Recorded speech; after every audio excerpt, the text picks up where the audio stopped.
What's going on, Lions fans? Welcome to the Pride of Detroit PODcast, your home for all the latest and greatest Lions news, updates, analysis, and so much more. We have a very, very special episode of the podcast for you guys today. We got Jeremy to do something that he just doesn't really like to do. And as much as he likes to try to avoid it, as much as he likes to talk down about it, it's like Thanos. It's pretty much inevitable. It was going to happen at some point. We got Jeremy to do a mock draft. The only downside to this is that he doesn't get to do it live and you guys don't actually get to hear him suffer through each and every pick. But nonetheless, all three of us have done mock drafts. We're going to go through that throughout this podcast and give the various draft scenarios that we went through and kind of just discuss that and discuss how likely it is that the Lions kind of do this as draft night is quickly approaching this week. I'm your host, Miko. You can find me over at Twitter at the Miko Scott. Joined once again by my amazing co-hosts. First and foremost, we have your senior editor over at prideofdetroit.com, Ryan Matthews at Ryan_POD. Ryan, how you feeling? You're looking really nice in your little, like, what is that, a track jacket? Yeah, it is. Thank you, Miko. I appreciate it. I'm doing well. How are you? Listen, I'm exhausted. 3 birthday parties in one weekend is not advised. Unfortunately, I couldn't make it 4. Otherwise, I would have attended Jeremy's birthday party. But that was just, like I said, three. I was tapped out. Also joining us today. Could you take those 3 birthday age totals and would they be more or less than Jeremy's age? Wow. One of those birthday parties alone is literally half of Jeremy's age right now. So yeah, no. Easily Jeremy's safe in that regard. I actually could probably add the other birthday parties up and, or 2 of the birthday parties up and get to like still not get to my grandma's age. So also joining us today is your editor-in-chief over at prideofdetroit.com, as well as a beat writer for the Detroit Lions, because again, we are going to make sure that people know this from now on when they listen to this podcast. Jeremy Reisman at Detroit Online over there on Twitter. Hello, guys. Jeremy, how are you feeling? I'm glad you didn't refer to me as a quadragenarian now. Appreciate that. I may have made that word. Not a word I know. I may have made it. I was going to say. But yeah. No, I mean, how does it feel to be a year older? A little wiser, hopefully? We'll see. I think I'm going to find out if that's true in the comment sections of this podcast, because as I've found out in the past couple weeks here, not that it's new news, but people have very strong reactions to mock drafts. And given that I am not one that likes to do this a whole lot, I'm interested to see the feedback that I get. Well, I can at least say, as someone who has seen your mock draft, I can at least say that you didn't rage bait anybody, because you could have just, went full tilt and then just tried to make everybody upset and make this a really miserable experience for everyone. But I can say for our audience, before we get into it, you did actually try. And I think you actually put together a pretty good mock draft. I think we all put together really good mock drafts, and I can't wait to kind of break them all down. I think before we get to that, though, I think we should probably explain the parameters in which we did our mock drafts, because that is very unique to maybe how most people are doing their mock drafts these days. First and foremost, we did in fact use the PFF mock simulator. That is probably the most universally used one out there. I know that there are others, but that is the one that we at least decided to use. But the one caveat is that we did not use the PFF consensus big board. We actually used writer Arif Hassan's consensus big board to put together our mock drafts. So I basically put out I pretty much listed like Arif's top 150 picks into, our own custom big board, and we did our picks off of that. There was also one specific rule that we gave ourselves, which also is probably going to lead to more people being upset. But essentially, whenever it got to our pick, because we were using Arif's big board, we were not allowed to pick any player that was ranked higher than the place that we were picking at. And so if we did want to do that, we were actually going to have to trade up well before our picks. So it's going to be interesting to see and kind of discuss some of the decisions we made based off of some of the players that were actually on the board. Is there anything else, guys, that I've missed before we kind of jump into discussing our mock drafts? Well, I want to explain that last rule, because I think the reason we did it, particularly in the first round, a lot of times you'll run these mock draft simulators and like some guy that really isn't expected to falls. And I think we wanted us on somewhat level playing fields, right? We didn't want someone to just like, oh, look, I got, Avril Reese. Like, he fell to me. So, boom. Not that really would have happened. But either way. And then 4-round. I don't know if we mentioned, it's a 4-round mock. We just went through the 4th round. We didn't go beyond the 4th round. We figured that was where most people are familiar with most of these prospects, where the real meat of this year's draft is. And so we didn't want to go too far down the rabbit hole here. Probably would have been like a 2-hour podcast if we had. I was going to say, it's also probably where we all would have eventually lost interest and been like, this is a position that they probably need and don't even really know the player. Right. All right. Well, Jeremy is the birthday boy, and he also made it known that he wanted to go through his mock draft first so that, the spotlight could be all on him and he could show you guys just how much he actually tried at doing his mock draft. So, Jeremy, I'm going to turn it over to you, and whenever you want our feedback, that's when we'll offer it. Okay. Okay. So 1st round pick, got to my pick. I waited patiently, did not want to trade up because I don't believe in that. I would say that the board was pretty kind to me. Monroe Freeland, Dylan Thieneman, Terrell Proctor, Mesidor, Blake Miller, all were still on the clock. And so in that instance, I would definitely look for a trade down. Unfortunately, and I could have, because PFF allows you to propose your own trades, I could have proposed my own trade down, but I just worked off of the 3 offers that they gave me, or 3 teams interested. They aren't even offers. You kind of have to build the offers in a PFF mock draft. Unfortunately, the highest offer was pick 32. No one above that wanted to trade down with me, and I ultimately decided I wasn't going to trade 15 spots down. Because, at this point, I do want a top-end tackle. That is my ultimate goal with this pick, is to get a starting level tackle that I'm comfortable with and think he will not only make a 2nd contract in Detroit, but, maybe even a 3rd.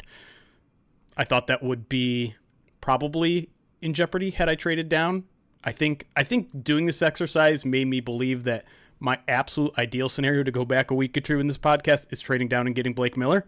And so that was where I was thinking. And where was he in a Reese big board? I don't have it up at the moment, but I think it was like 30th. So there was a chance if I traded down, I could still get a chance. 32nd. He's 32nd. Ultimately, I decided not to make that risk, and I just took Monroe Freeling. Again, he's a guy that I don't expect to be there on draft day, to be quite honest. I think someone is going to fall in love with all of the athletic traits, with the size, with the length, with, really just the prototypical measurements of a good player. And, I thought it was really interesting, Ryan, in our conversation we had with Doug Farrar in First Bite, which went live for our Pride of Detroit Direct subscribers this morning, Monday morning. I pulled a quote from him because, the ultimate thing that everyone says about Monroe Freeling, he's only played a season and a half. He's super raw. A lot of his technique isn't there. Farrar kind of had a different opinion of him. He said, quote, "I've seen him portrayed as this raw ball of clay. I don't think that's the case. I think he has a lot of technicality on the ball, but especially on the move. My gosh, he's just a pure athlete."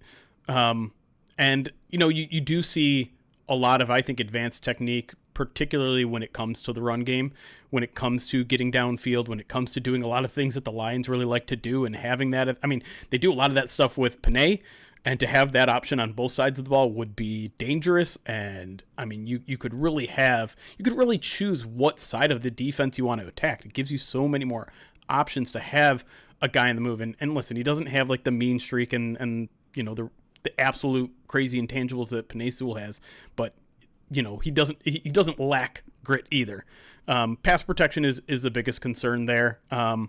It probably will be a step back from Taylor Decker in year 1, but again, one of the more interesting things that Farrar said is he compared him to Josh Sitton. Is like, yeah, he might not win right away, but like Josh Sitton was against Ndamukong Suh, like he would make you have to continue to go through him. Like he would eventually reset, re-anchor, and like you aren't just going to beat him off the line. You're going to have to beat him and then go through him again, and then go through him again. And I think that does speak to some of tenacity. I think it speaks to some of his athletic abilities that can make up for some of that rawness early in his career. And so, I would walk away with this pick and be quite happy, even though, if I was trying to min-max the draft, I would still probably like to trade down here. So, Jeremy, I was thinking about this the other day because I was thinking about how much you personally, I know, have like talked about how much you would like Monroe Freeling if he was available for the Lions at 17. What is it specifically? I mean, I know you just kind of illustrate that like he's more than just like this ball of play, but like what is it for you personally where that you look at like, okay, the starts really don't matter? Because I feel like in other positions, like it does greatly matter, right? Like if you get a quarterback that's only started 18 games, there's Sure. always a level of caveat where it's like, okay, how do we know that this wasn't just a flash in the pan type of season for this one player when they haven't had an opportunity or they haven't put up numbers as well until that given opportunity. What is it specifically about Freeling that you're just like, you know what, I think he'll be fine, as possibly like the day one starter for the Lions? A couple things. Like one, I think there was enough growth within that limited experience where he finished the season strong. He finished the season like a much more polished player than when he started. Played in the SEC. If worse comes to worse, like he doesn't have to start right away. It does create this weird situation because Freeling is probably your left tackle that if he doesn't start right away, then you probably have Panay on the left, and then you would move Panay to the right once Freeling is ready, and certainly not ideal. But to me, I think the traits are good enough there. The athleticism, like I said, I think the athleticism is so good that it can make up for some of the lack of technique. It can make up for some of the lack of experience. I think when it comes to some of the mental side of the game, I think that's actually one of his strengths. Like seeing blitz scheme, seeing all sorts of movement along the defensive line. I think his vision there is relatively good, especially considering the lack of experience. All right, you want to move? Ryan, anything Well, from you? I just want to ask you the question: where did Blake Miller end up going, Jeremy?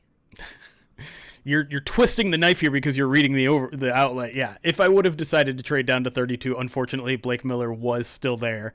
So can I ask you, what would you prefer? Would you prefer the trade back in Blake Miller, or would you prefer Monroe Freeling at 17?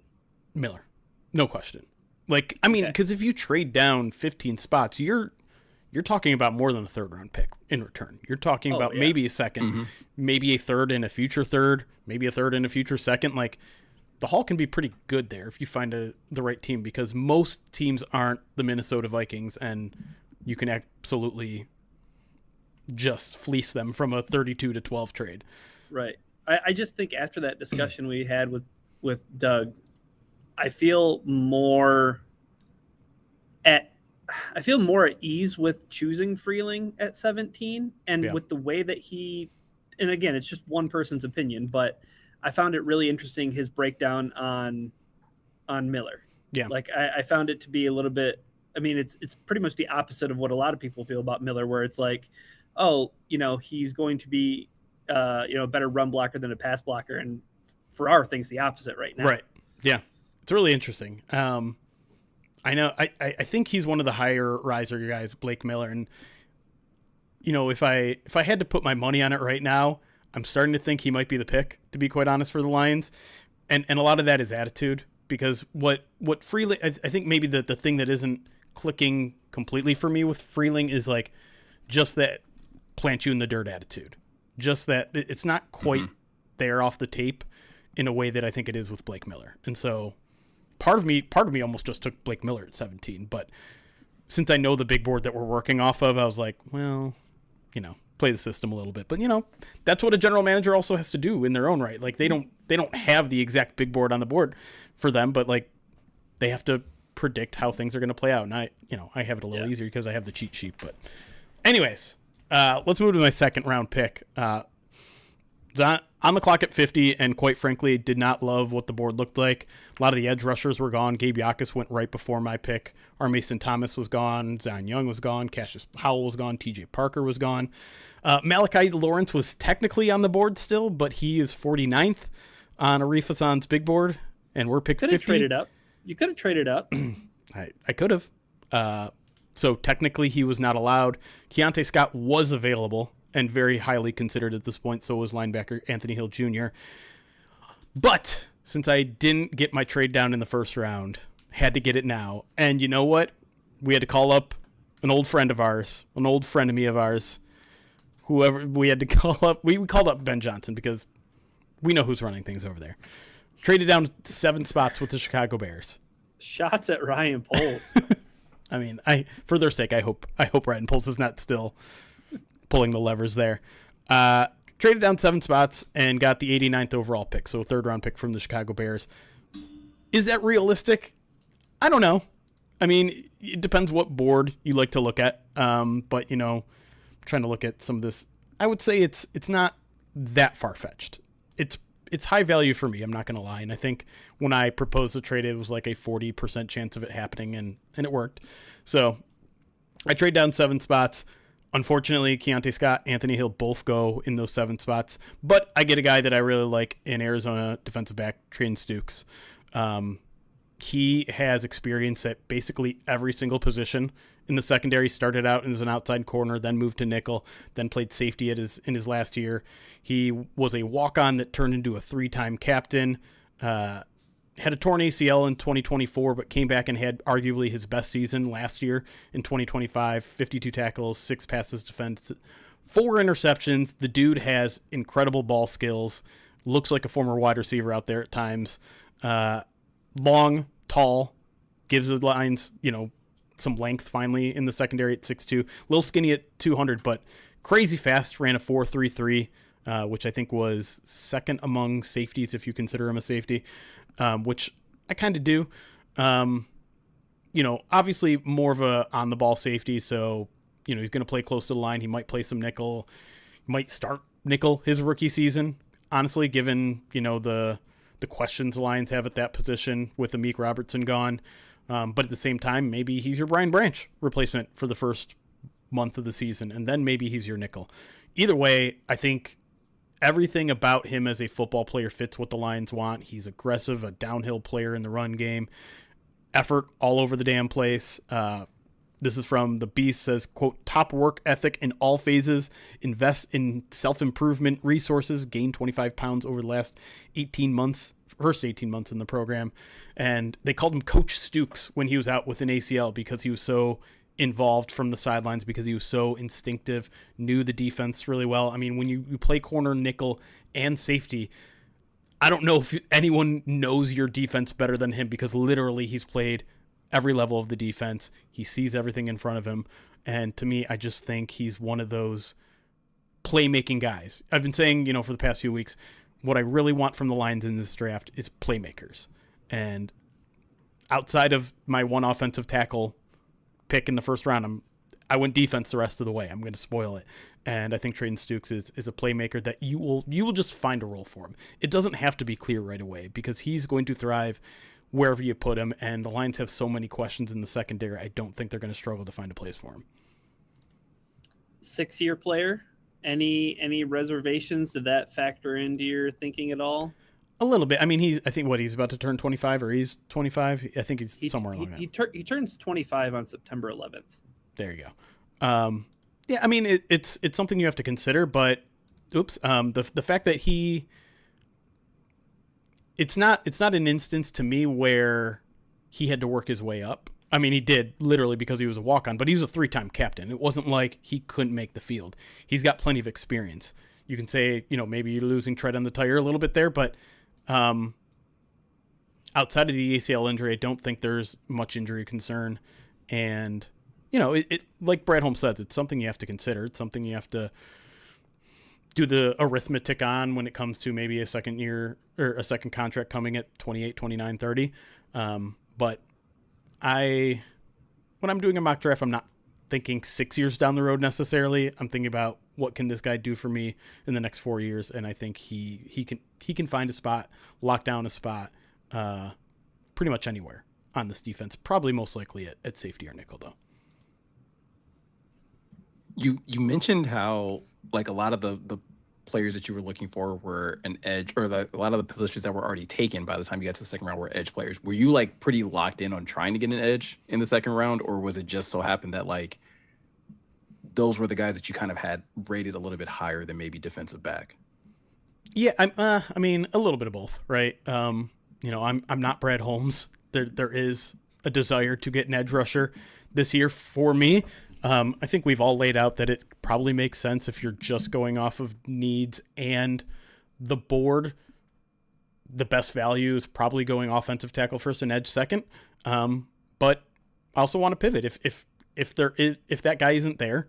I don't want to reach. I don't want to get a guy that I think doesn't belong in the second round at the end of the second round. So I tried to stay true to just making sure I'm getting a defensive playmaker, but the top goal was to get an edge, and it just didn't play out that way. But fair. Transitioning to my third round pick, which I didn't stay as patient this time. As much as I hoped someone would fall to 50, I wasn't going to take my chances at what pick was it originally that I got? Hold on. I'm trying to remember. I'm looking pick at 89. Pick 89. So I traded up 12 spots to 77. It cost me the first fourth round pick, so 118. I also threw the first sixth round pick, 205 in there. Kind of think I didn't have to do that, but I just I was a little desperate. I'm not going to lie. I just wanted to make sure it happened, and part of me was thinking in this universe, let's do beat writer Jeremy a favor and have one less pick in day 3. So I traded, like I said, 118 and 205 to move up from 89 to 77, and I got Michigan edge Jaysean Barham. And yes, I know I'm going to get slammed for a homer pick here, but to me, this is kind of a 2-for-1 deal where it's improving your edge, it's improving your linebacking crew. If you don't know, Jaysean Barham started out as a linebacker, played a few years at the linebacker position, transferred to Michigan 2 years ago, was still playing off-ball linebacker, and then 2 games into last season, they're like, hey, see what you can do on the edge. And the man can do a lot. He is going to be this team's Sam linebacker if the Lions draft him.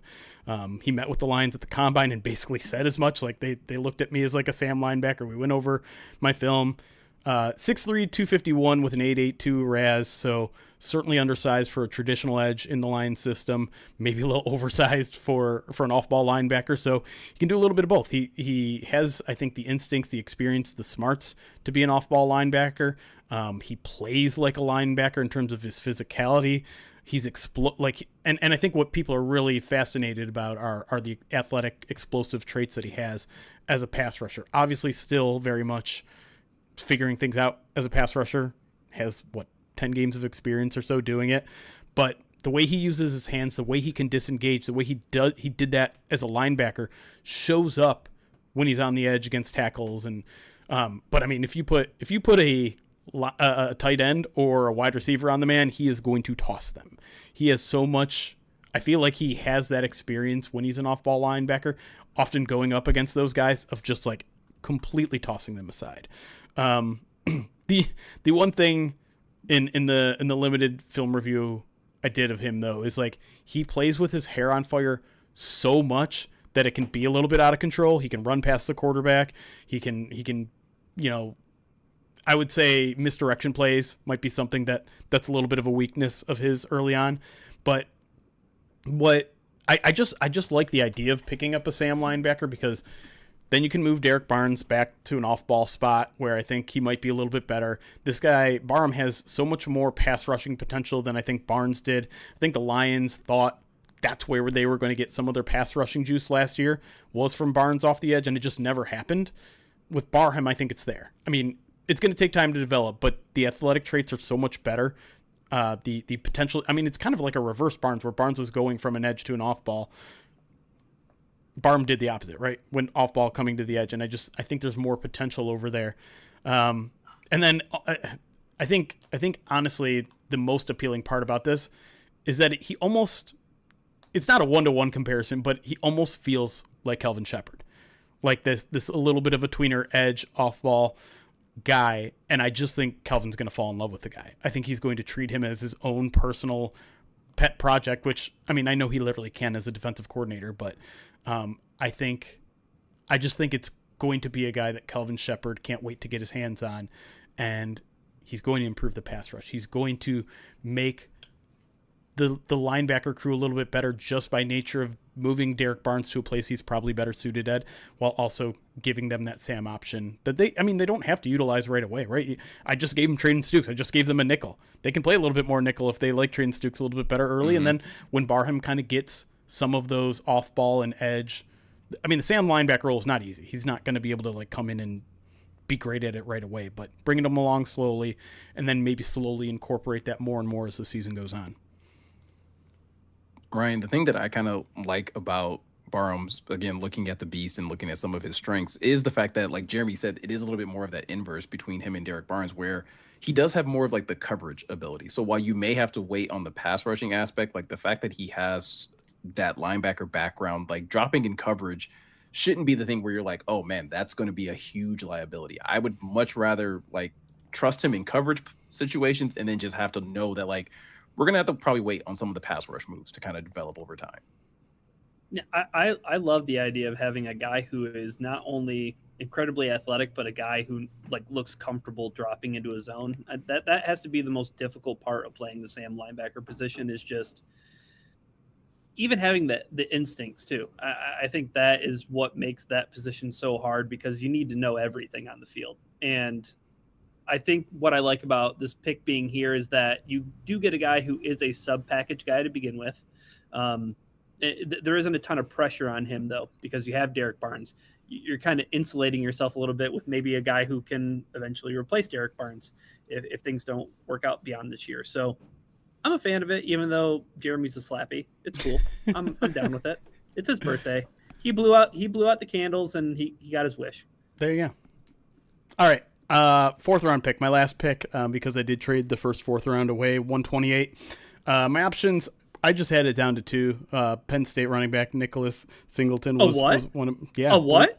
Day 3. You can draft whatever running backs you want till you're a little heart, however many your heart desires. I'm fine with that. But again, I told you I wanted defensive playmakers, and I went with a little bit of a project here.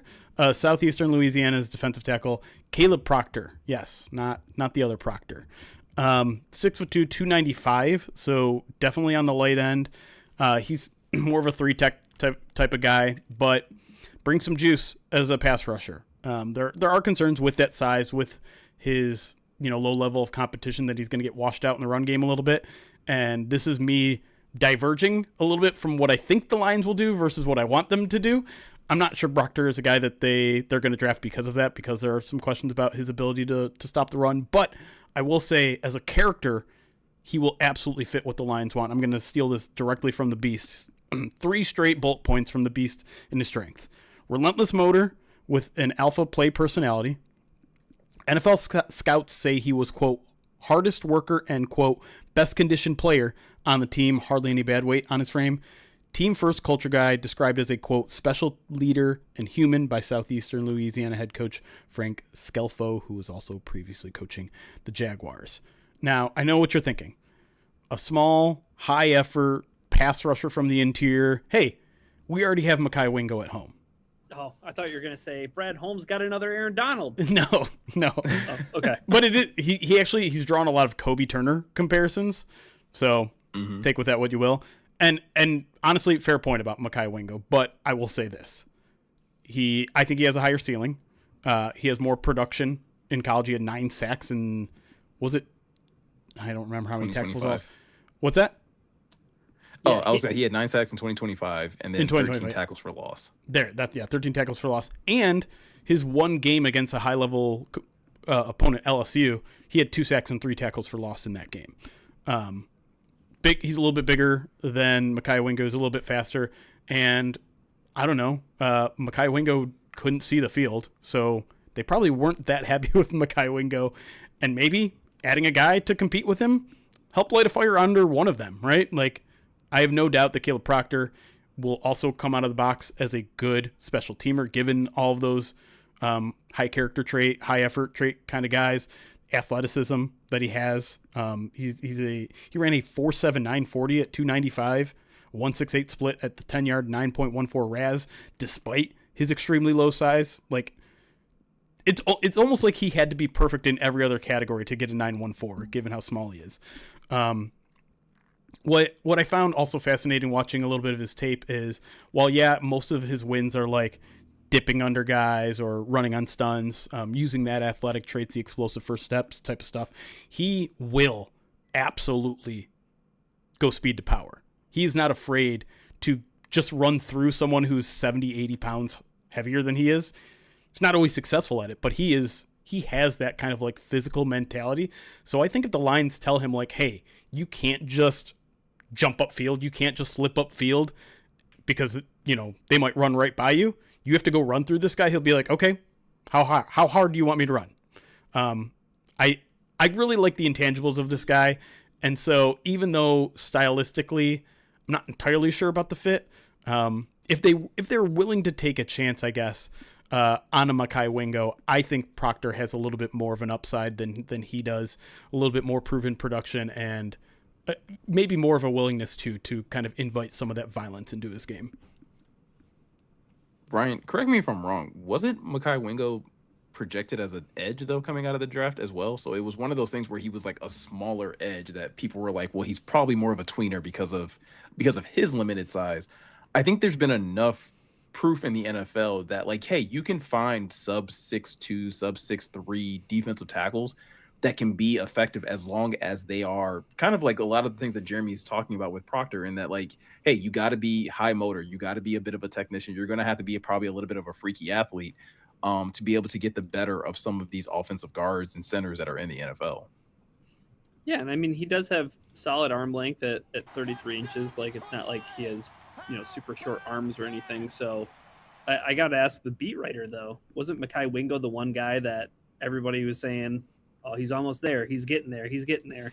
It's true. I mean, so, that's what the players were saying in practice.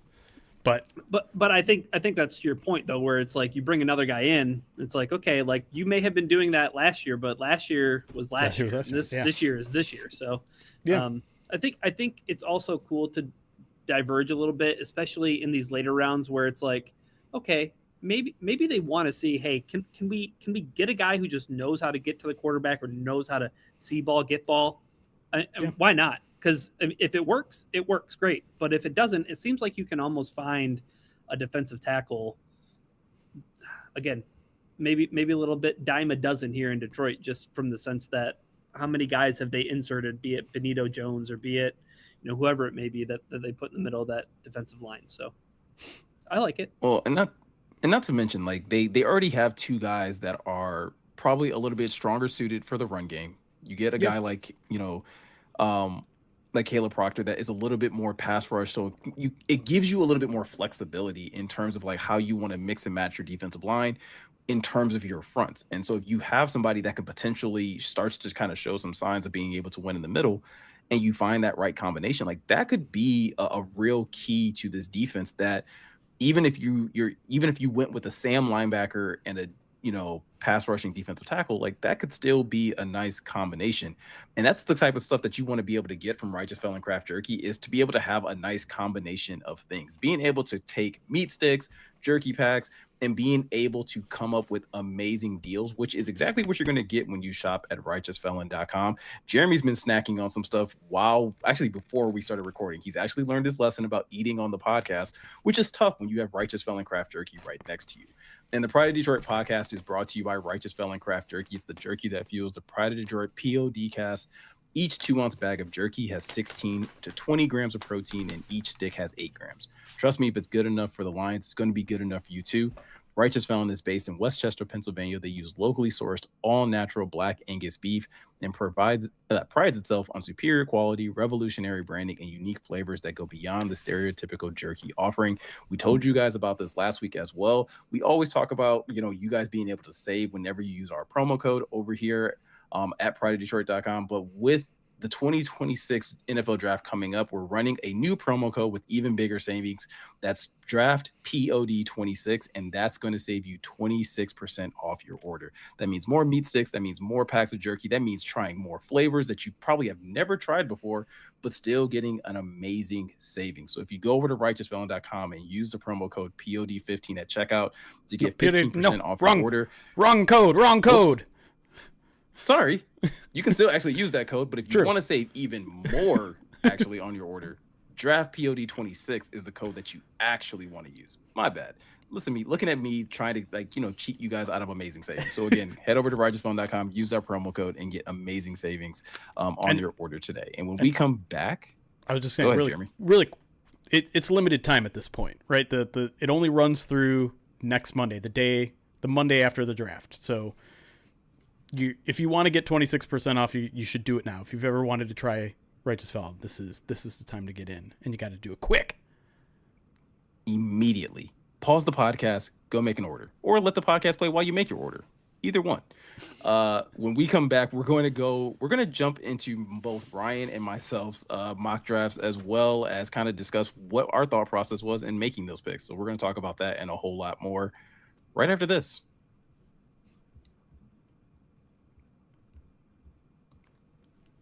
All right, we're on break. While we're on break, I'm going to open myself up to criticism here. And I'm going to I'll show you guys my picks in case you forgot them, or maybe you showed up late. There they are on the screen. I need grades. Grade my 4-round mock. And while the grades come in, I will read off some alerts. I appreciate your bravery. Flame me, chat. Flame me. All right. Everybody give him the gentleman's B-. Let me scroll down. Where do we start? The Pintar, 29 months, says, make a mockery. A Colin mockery? A Colin mockery. G-Money, 37 months, subscribed on Twitch, says, happy draft week, everybody. Happy draft week. F. Junk Trunk. I know you don't mean that. Is it ever a happy draft week? Just that it's going to be over soon. Like, so we. That's what I mean, right? Like that's. I don't know why, but today I woke up with such an insane amount of dread about the end of this week. Like more than I ever because have. Of the Pistons? Well, that didn't help. I don't want to talk about it. Okay. But I don't know. I'm like looking forward to the draft just being over. Yeah, I always am, and I mean, it's no surprise to anybody that I don't like the pre-draft process. I don't like spending 2-3 months getting, I don't know, overhyped for, 90% of these guys that aren't going to be a Detroit Lion. Mm-hmm. And yeah, the amount of times in which the majority of the Lions fan base is happy after draft week, pretty small. And so what has been a pretty frustrating offseason already, it's probably gonna deal with more angry fans on Sunday. Yeah. I feel like that contingent has gotten even smaller though in recent years, right? Like I feel like a lot of people were pretty darn happy with the 2024 class because the way that the 2023 class had played, and Hutchinson was playing well, and right, only McNeil was playing well, and all that stuff was starting to come to fruition. So everyone's like, yeah, 2024 class is great. And then with the way that these last two draft classes have gone, it's like nobody trusts Brad. Right. So the amount of people that are going to be happy after Saturday, I think, are far and few in between. Well, yeah, especially if it's not like potentially like whatever top guy is available, right? If it's like, if the Lions stay at 17 and if they take Blake Miller, people are going to be like, they could have. First of all, they could have traded back, or they didn't take Monroe Freeling, and Monroe Freeling was there, and he's considered way better. I was talking to Eric, and he's just like, yeah, man, I really think Blake Miller is maybe one of the best fits for them at 17, but all these consensus mocks have him so far down. All the I've been spending the last 2-3 weeks just trying to convince people that's going to be a good value pick, even though I know everything you just said. You could have traded down and gotten that guy. Oh, this is Brad trying to be smarter than everyone else. Dude, especially after our conversation with Doug Farrar, he was like, pick 50 would be good for him, and I was like, right. Yeah. Can you say that louder into the microphone so the people in the back of Lions Twitter can hear you? Yeah, it'll be weird. Someone asked what was the trade that I turned down going to 32. So the way the PFF mock draft thing works, they just tell you teams are interested. You have to orchestrate the trade, and I didn't bother orchestrating a trade because I didn't want to trade down that far. And you also can't trade with teams that aren't interested either. Oh, you can't? I thought you could propose. No, you can. Well, if you go there, they say that they're not interested in your pick. Oh. I mean, yeah, it's more pressure to like make the deal worthwhile, You have to overpay, maybe. right? So like, yeah, like I mean, for like the mock draft that Morgan and I did, that I'm sure a lot of people hated. In order for us to get up to the Dolphins pick, like we didn't get like 100% chance. Like I think we still gave up. We had to like throw in like an extra seventh, and it was still like a pretty low percentage, but it was like it went through. So you just got to work the system a little bit more. All right, let me get through some more alerts here. Amber Atkins, thank you for the 3 months subscribed on Twitch. How Now Brown Cow, 36 months, that's 3 years, says, if Lions draft Caden Proctor, I can't say what I'll do because I'm pretty sure it goes against terms of service. Well, you might have a reaction to one of our mock drafts coming up. And you'll never guess whose. Kick Puncher, 25 months, subscribe to the channel. Says, finally draft week. Good to see you boys. Go Lions. Hey, thanks for stopping by, Kick Puncher. Quirky Zerky, 53 months, says 53 points. One for every point the Lions give up in the playoffs in total after winning the Super Bowl. That'd be impressive. Even if they had a first round bye, that's impressive. Even if they're in the Super Bowl, that's impressive. Also true. Cellaring Scott, 27 months, subscribed on Twitch. Hey, we never get to talk about members over on YouTube, but Brad Darby just became a member over on YouTube. Appreciate you, Brad. Usually those are done off stream, and we don't have a ton of members, but we very much appreciate that. So, Brad, appreciate you becoming a member over there on YouTube. Dan Pask, 58 months, says, my Panay Sewell left tackle anniversary. Thank crikey. The draft is finally here. We're already calling him left tackle now, huh? All pro left tackle. Who's the best left tackle in football right now? Peninsula. He's not even playing the position. Even when he was playing the position, he was the best left tackle in football. Is it not Trent Williams? It's probably Trent Williams. I saw that something happened with him today. 2 years, $50 million or something like that. Was that was an adjustment or an extension? Nah, it doesn't matter. I don't care. I don't know why I asked. I don't care. Okay. I'll look it up anyway. All right. Beltron, thank you for the 38 months. Says, I'll give it a C+. Fine. I'll take it. That just means I'm above average. That means you guys think I'm an above average NFL general manager. I'll take that. I thought you Miko. put it in a poll. I could. Probably should have. Probably. I'm more interested in the poll at the very end, which is going to be whose mock draft do you prefer the most? Who wins? Miko, also resubbed, 51 months, says it's my Dominic Riola, Bruce Irvin anniversary. Bruce Irvin. He will forever be remembered for 3 games. injuring Derek Carr when the Saints were mounting that furious comeback. Oh my gosh. Yeah. Wow. Oh man. Do you know he had 1 tackle that year? It happened to be that sack.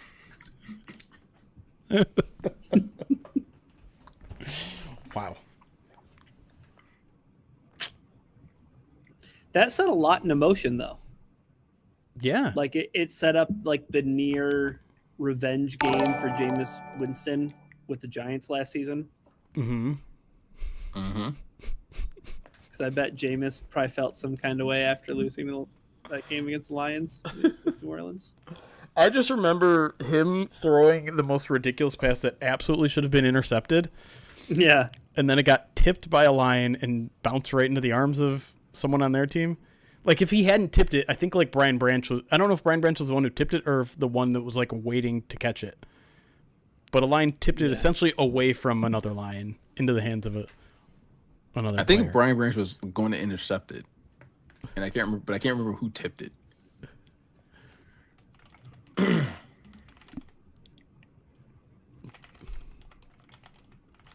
That was 2023. Saints fans can't believe Jameis Winston got away with this wild pass. December. I'm just gonna watch it off stream because I don't think we can So lines are up 12 at this point. It was Brian Branch who tipped it. Oh, okay. And whoever 23 was in 2023 was. I don't even know who that. God, it was so bad. Anyways, that was the appetizer to the Kindle Vildorm face mask play. Oh, probably was Carlton Davis. Oh yeah, Carlton was 23. Yep. Good call. Chat knows so much. I'm impressed by you, Chat.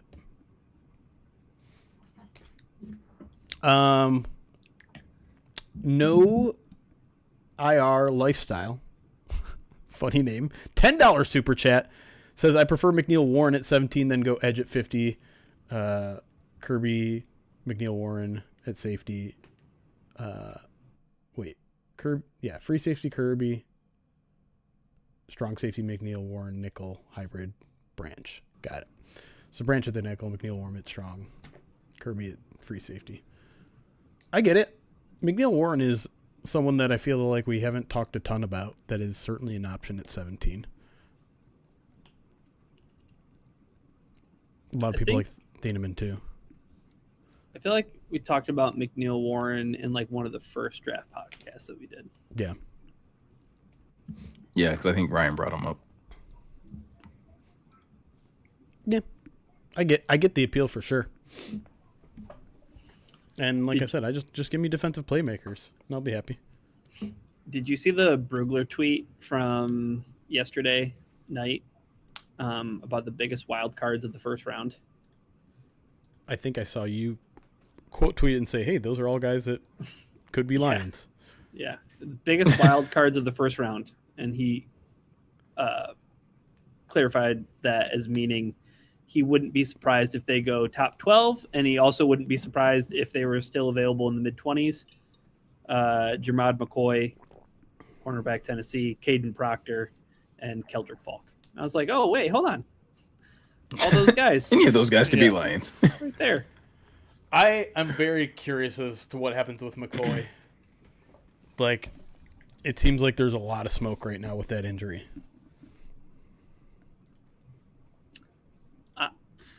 I don't like any of the injury stuff. And it's like you can't separate fact from fiction. Like, I don't know. I'm not a doctor and I don't have that information in front of me, but it's like I certainly don't like that Francis Maui Noah, they're talking about him potentially having some kind of back operation that'll knock him out for a few months.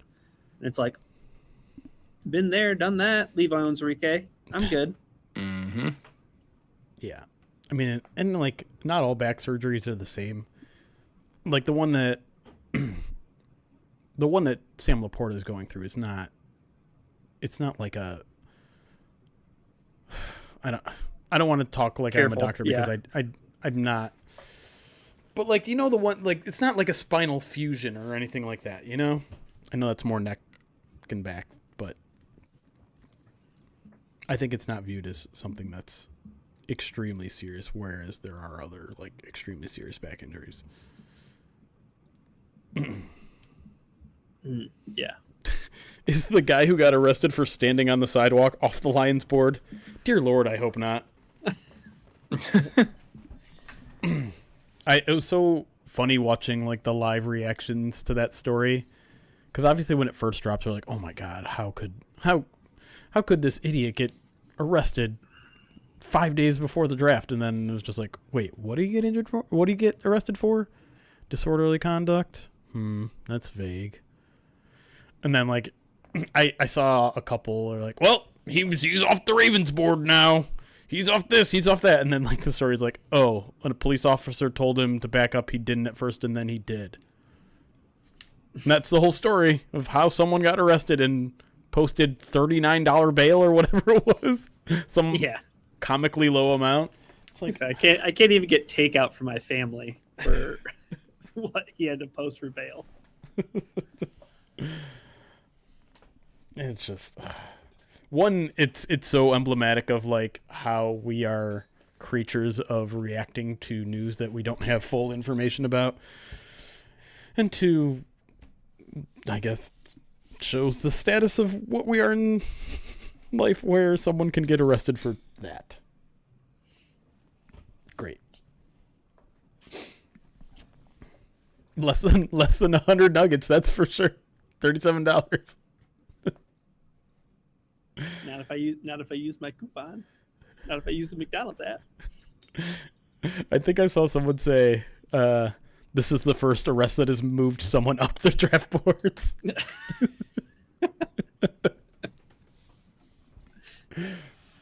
That's funny. Anyways. Are we done with alerts? We are caught up on alerts. Do we want to just jump in since this is a 3-segment show? Okay. You're muted, Miko. Just so you're aware before you get started. Yeah, it's probably best. Okay. All right. We're going to jump into Miko's mock then.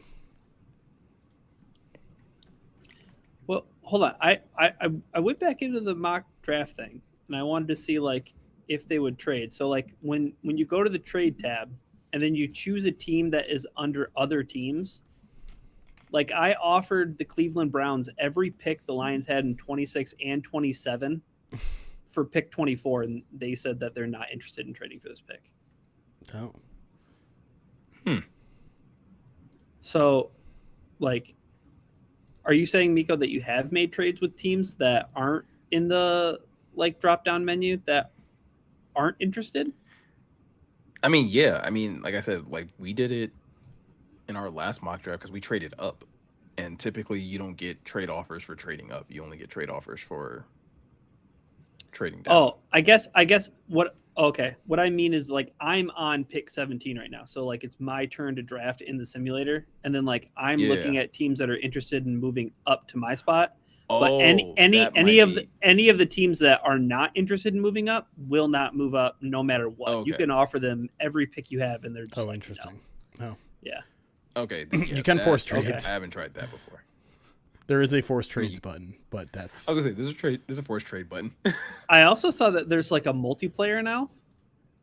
Oh, that's neat. Yeah, I saw that as like a beta, and I was like, I'm very curious on what that's all about. Yeah, it's interesting.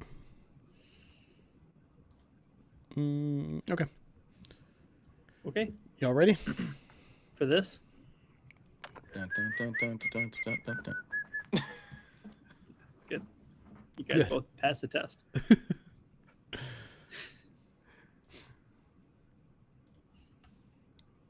And welcome back to the Pride of Detroit PODcast segment 2 here, and we are going to be continuing our 3 dueling mock drafts. Jeremy went through his in the first round. Jeremy, any final thoughts before we jump into my mock draft? Just overall, like, thoughts on how your mock draft went and what you actually think about your return? Yeah, I mean, obviously I think I wanted to tackle edge a little bit earlier, but it didn't fall that way. But overall, I think I'm actually pretty happy with how things went. I got a starting tackle. I got a defensive playmaker that can play multiple positions in Traden Stukes. And then I got an edge player that might not, like you said, might be a rotational guy right away, but should give some juice to the pass rush, should, shift things around in the linebacker room to a point where I don't know how big of a step back that group is going to take this year. And then, get kind of a wild card that might add some pass rush juice, but at least it'll add some special teams value on day 3, and you can't get too mad at that. So I give myself like I'll limit myself to 2 pluses after my A, just an A++. Perfect. I mean, again, can't beat that level of humility.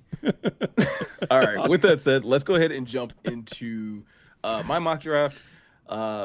Again, if you're tuning in, if you've somehow jumped all the way to this part in the podcast, keeping in mind, we are using the mock draft simulator over at PFF. We are using a custom draft board for each of our mock drafts, and there's at least one specific rule, which is that we cannot take a player that is ranked higher than the position that we are currently picking at. So with that said, my mock draft in the first round, again, looking at some of the best players that were available, I also was not looking to trade up, but some of the best players that were available at pick 17, you had McCoy, the cornerback out of Tennessee. You had Thieneman, the safety out of Oregon. Akeem Messidor was another player that was available. Caden Proctor, Blake Miller, and Caleb Lomu were some of the top prospects that were still on the board at 17. But I also did have a couple of trade offers. And the first trade offer that I clicked on was from the Philadelphia Eagles. They were willing to move up from pick 23. And so looking at the players that were available, that is about dropping back about 6 spots for the Lions. I know a lot of us have been talking about the Lions really would love to get a third round pick. And Ryan, I believe in the article that you kind of put together in terms of just like draft value and draft day trades, that seemed at least like a good step back to hopefully still be able to acquire a third round pick from the Eagles, who actually do, I think, had two of those. And so I took their later third round pick, just trying to keep this somewhat realistic. I don't think a team would necessarily part with a third round pick that's so high in the third round. So I took pick 98, moved back to pick 23. And with the 23rd pick, I have the Lions taking offensive tackle Caden Proctor, who was still on the board at this time. Akeem Messidor had came off the board. Jamard McCoy, Thieneman had also come off the board. So really wanting, similar to you, Jeremy, I really wanted to solidify this offensive line and get an offensive tackle that I thought could really help elevate this offensive front. And I think Caden Proctor is a guy that I've been high on. Honestly, early on from this draft process, I think when you look at his size, 6'6", 352 pounds, with the level of athleticism that he has, a 5'2", 140 at that size, again, doesn't seem like it's blazing speed, but that's pretty quick for a dude that is that large. And when you see him on the field, he uses that size really well. He actually slimmed down for both the combine and his pro day from what he weighed when he was playing at Alabama this past season. So I really like the fit specifically with him at left tackle. It kind of allows you to keep Panay over at the right side, but you get a player that is kind of maybe not equal in athleticism, but is equally athletic as far as an offensive lineman. Looking over at the Beast, Jeremy, you talked about a couple bullet points for one of your prospects. There's at least 4 bullet points in a row that I really like when it comes to Caden Proctor. Flashes a nasty temperament and looks to finish, creates movement in the run game, asset at the goal line, locates targets and launches them on short pull plays. And probably my favorite one is carried the ball 5 times for 16 yards in 2025, including an 11-yard gain. Give me that guy on this football team, and I think you're going to see this offensive line really take a step forward, especially when you talk about running the football, and with an offensive running game that is going to be having Drew Petzing calling plays and things of that nature. I think you could possibly see an even better season from Jahmyr Gibbs and possibly even a resurgence from Isaiah Pacheco. Yeah, it's Proctor. I keep going back and forth on Proctor, and I think like the polarizing nature of him is warranted in a lot of ways because of the size, because of the weird rumors that the Lions absolutely love him, or then there's weird things around his his transfer in and out of Iowa. But even parts of his game I think are polarizing because I do love the mean streak in the run game. I do love the fit in terms of just like that nastiness, the plant you in the ground type of stuff. But then like there's some pass pro stuff that is very concerning, but at the same time point to me anyone in this draft class at offensive tackle that doesn't have a flaw. He does have way more athleticism than someone his size should have, but like I was saying with Freeling, some of his pass protection lapses, he can make up with it with his athleticism. But at 350, I'm not sure Proctor can. So like I keep going back and forth on this one. At 23 with a trade down, I don't think I would be upset at all with it. But I would also be like, man, I hope this lands on the right side of the coin flip for Proctor, because I feel like it could go in either direction a little bit with him. I feel like if the Eagles are trading up, it's for Caden Proctor. You know what I mean? Yeah, like maybe. in the real realm of possibility, like the Eagles are like, yeah, we want the massive guy on our offensive line. But if they That was pass probably on like Miko, the biggest concern. Yeah. I was gonna say, I think that was probably the biggest concern when they were like the team that I could trade with. And it was just like, even if I couldn't get Caden Proctor, it was like, well, if I can potentially get Akeem Messidor, if I can potentially get Blake Miller, it's still a decent trade to still land a third round pick, and it just so happened to work out this way. But I agree with you. There is a real possibility where if a team that's trading up in that range is possibly like the Eagles is possibly looking at a Caden Proctor. And I think one thing that's also interesting, Jeremy, when you talk about either Monroe Freeling or Caden Proctor, the one thing that they both share in common as well in this polarizing nature is that like either of them could be available at 17 or either of them could be long gone by Yeah. 17, depending on what rumor you choose to believe. Sure. Absolutely. All right. So with that said, we can move over to the second round. At this point in time, I was similar to Jeremy, where like I really did want to address the edge position. But a number of the guys that at least I considered high on the board were already gone. Zion Young had already moved, had already been drafted. R. Mason Thomas had been drafted. Gabe Yakas had been drafted. But some of the still top remaining players, you had Keontae Scott, uh, Malachi Lawrence was also available, but like Jeremy couldn't take him because of where he was ranked in respect to where I was drafting. Anthony Hill Jr. was also available, as well was Derek Moore, the defensive end out of Michigan. And I actually, as much as I love Keontae Scott, and I really, really wanted to go in that direction, I kind of stuck to my guns. And I think this could be something that we could still see the Lions do because it's not like Brad hasn't done this before, but it might be a little bit of a reach. But I went and drafted pass rusher Danny Dennis Sutton out of Penn State. This is a guy that I absolutely love as a fit, and it's a reach that I think could still make a lot of sense. It's you look at where he kind of landed on the big board. I from where I drafted at pick 50, I think he's somewhere in I think he's like the number 70 player on the big board or somewhere around there. So it is a bit of a reach in that regard. But when you talk about an athletic edge that could play potentially and be the like the counterpart to Aiden Hutchins for years to come, I just love him as a possible fit. You're talking about a guy that put up a 9.96 RAS, 6'5, 256 pounds, 23 and a half sacks in his career over at Penn State, with including back-to-back seasons of 8.5 sacks in 2024 and 2025, 79.7 pass rush grade, 77.7 run defense grade. This is a guy, Ryan, that I think if the Lions can get him in the building and kind of just again, he can either be somebody that really just kind of plays a reserve role behind DJ Wanham, or could potentially even push DJ Wanham in terms of who's going to be that starting edge. I think it could really help improve the pass rush of this team for the long term. Did you feel compelled to make the pick be an edge player at this spot? Yes, but I also thought like if it felt like such a big need, and like the idea of as much as I like Keontae Scott, it felt like that was a luxury. And I don't know if the team is in a position where they can take luxury picks like a Keontae Scott right now.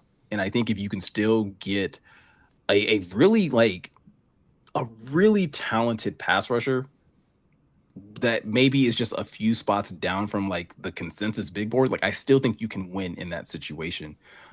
During our last break, somebody kind of pointed this out when you talk about, you know, potentially like what happens in a draft in relation to a big board. Jack Campbell was listed at like number 42 on most people's big board. He goes 18.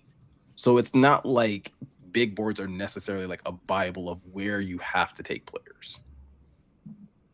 That's fair. I know the way that he has been described as a prospect, and even mentioned by Brugler and the Beast, but he talks about how he's a very high floor player, right? You're getting a guy where you feel like you know where he'll end up in the league, but where's the ceiling? And if the ceiling is relatively low, like, do you think that that's worth the investment here in the second round? I think so. I think especially when you look at what the Lions have been, at least where they've tried to get pass rush in the last couple of drafts with looking at edge players. If you can get a guy that obviously 8.5 sacks at Penn State is one thing, but even if he's getting like 5 sacks a season, I think you just need somebody that consistently can generate pressure opposite Aiden Hutchinson at this point, and to get somebody that's on the younger side of things that can potentially develop into a more, hopefully a more consistent player could still be a huge win. And the fact that he's not a liability in the run game is something that I like as well. Yeah, he plays with a level of physicalness that I think is going to be very attractive to Lions. He isn't like the 270, 280 type that that they probably think is more of a prototype, but he's got long arms. He plays like he's 280. He hits guys. His pass rush go-to move is pretty much just like run through the dude, which is exactly what they want, right? They want the can crusher type. And I think I think there is kind of a high ceiling on him too, because he has a ton of athletic traits too, because he is quick, because he's got a little bit of bend, because he's not 270, he's got a little bit of quickness to his game too. So, while they probably prefer someone who has maybe 15 pounds more on their frame, I think they'd be open to a guy that plays like that, a guy that plays bigger than he is. And like you said, isn't a liability in the run game. I think there's some rawness to his game here and there, but welcome to being a rookie in the NFL. Everyone's got a level of rawness. Well, and I always think back to like a quote that like Mike Tomlin had when I think he was on the podcast with the guys from the Pivot, and he's just like, coaches have to be willing to coach. He's like, he hates meeting coaches that are like that don't want to develop players, and I think that's the thing, right? Whether it's a guy like Danny Dennis Sutton, or like a guy like Caleb Proctor, where it's like, hey, they have the tools.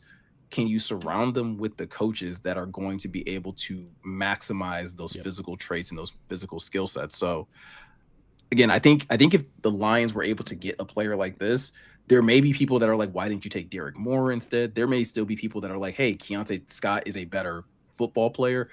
I think you're getting a little bit of everything in this pick, where you're being able to fill a need. You're able to get a player that you can actually develop, and that could turn out to be a key contributor for you for years to come.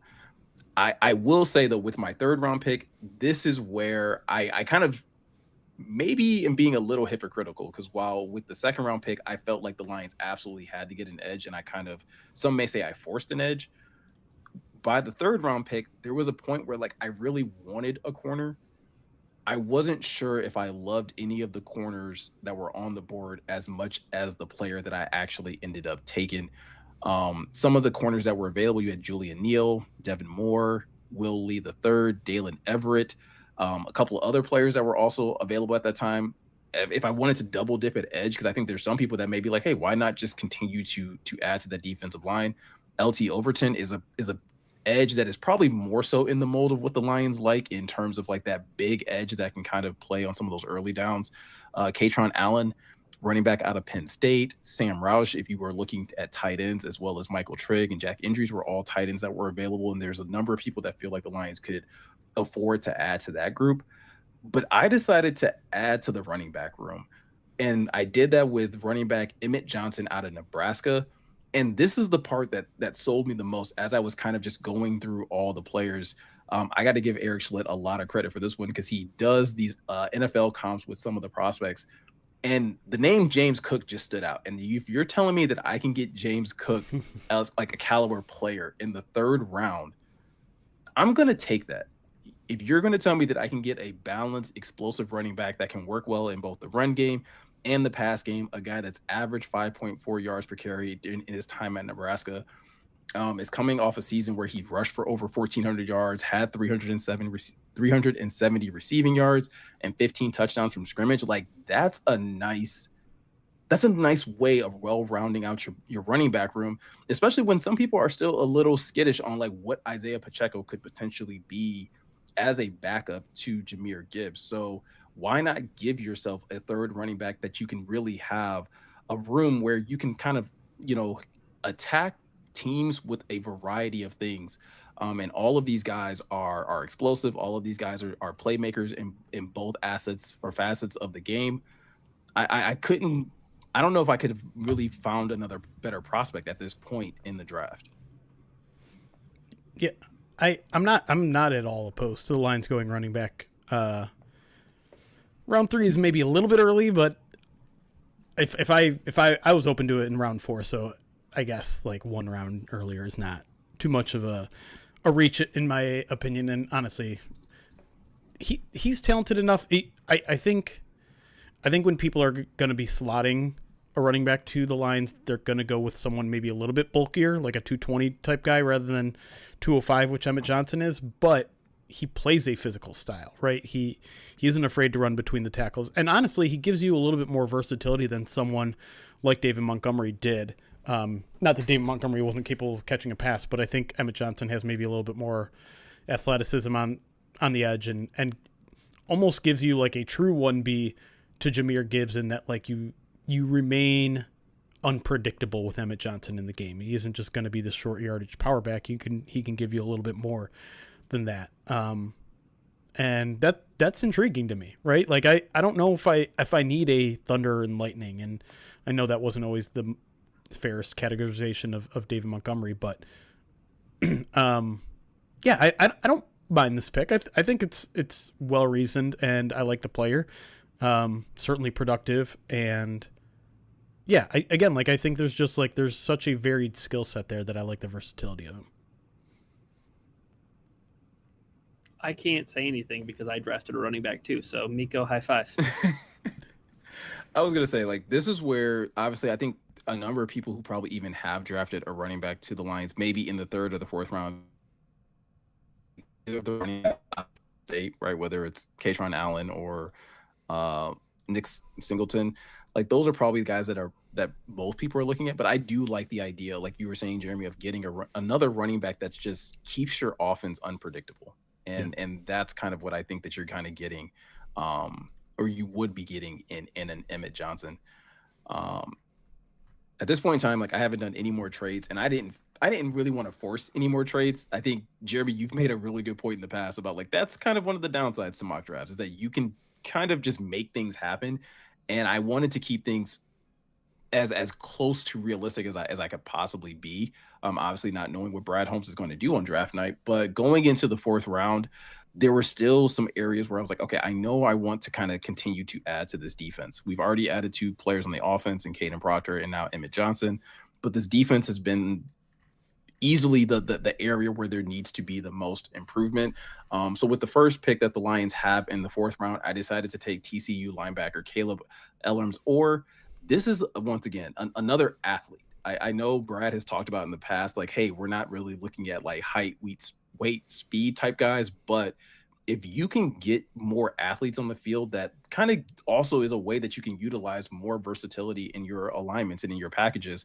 And I think Ellerms Orr is a guy that you could probably look at as possibly like someone that could play the will next to Jack Campbell. He's more of an inside linebacker, but again, because he also has had really good production in as far as getting tackles for loss, generating sacks in 2025, like maybe he's somebody that you can even try out at the Sam linebacker spot and see what that does in terms of maybe even kicking Derek Barnes inside. He doesn't necessarily have the size that you would probably want for someone playing on the edge, but again, that hasn't really impacted his ability to defend the run well. An 89.1 run defense grade, according to PFF, as well as a 75.4 coverage grade. This is a guy that, like, again, I think if you can just get more athletic players, guys that can play sideline to sideline, you can get like some really good things out of your defense. 1.59, 10-yard split, 4.47, 40-yard dash, 40-inch vertical. This is a guy that, like I said, I think could do a really good things on your defense. And worst case scenario, special teams. Like go out there and put a dude that athletic out there on kick and punt coverage. And I think he's going to do some really good things on the field. Yeah, that's what I was going to point to first is like when you're talking about day 3 picks or even high day 3 picks,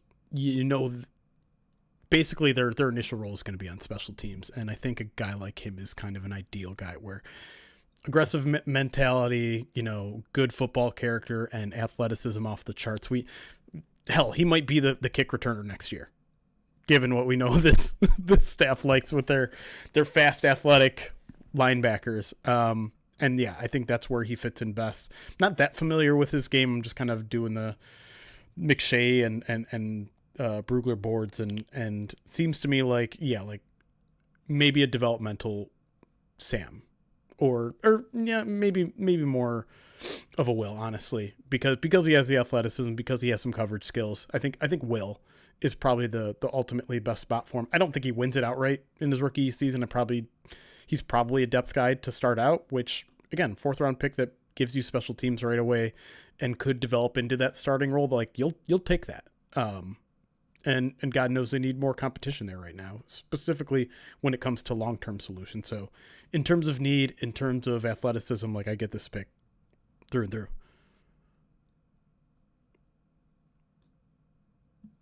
You're muted. I'm on board, Miko. I like it, and I think the part that Jeremy brought up about special teams being so important, but also like his football character.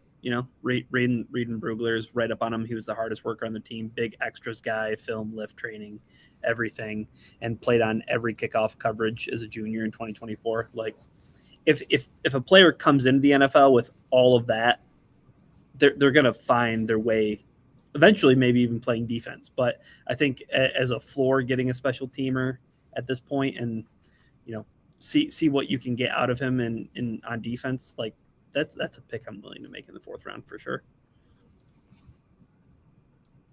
And now you're muted. We're all muted.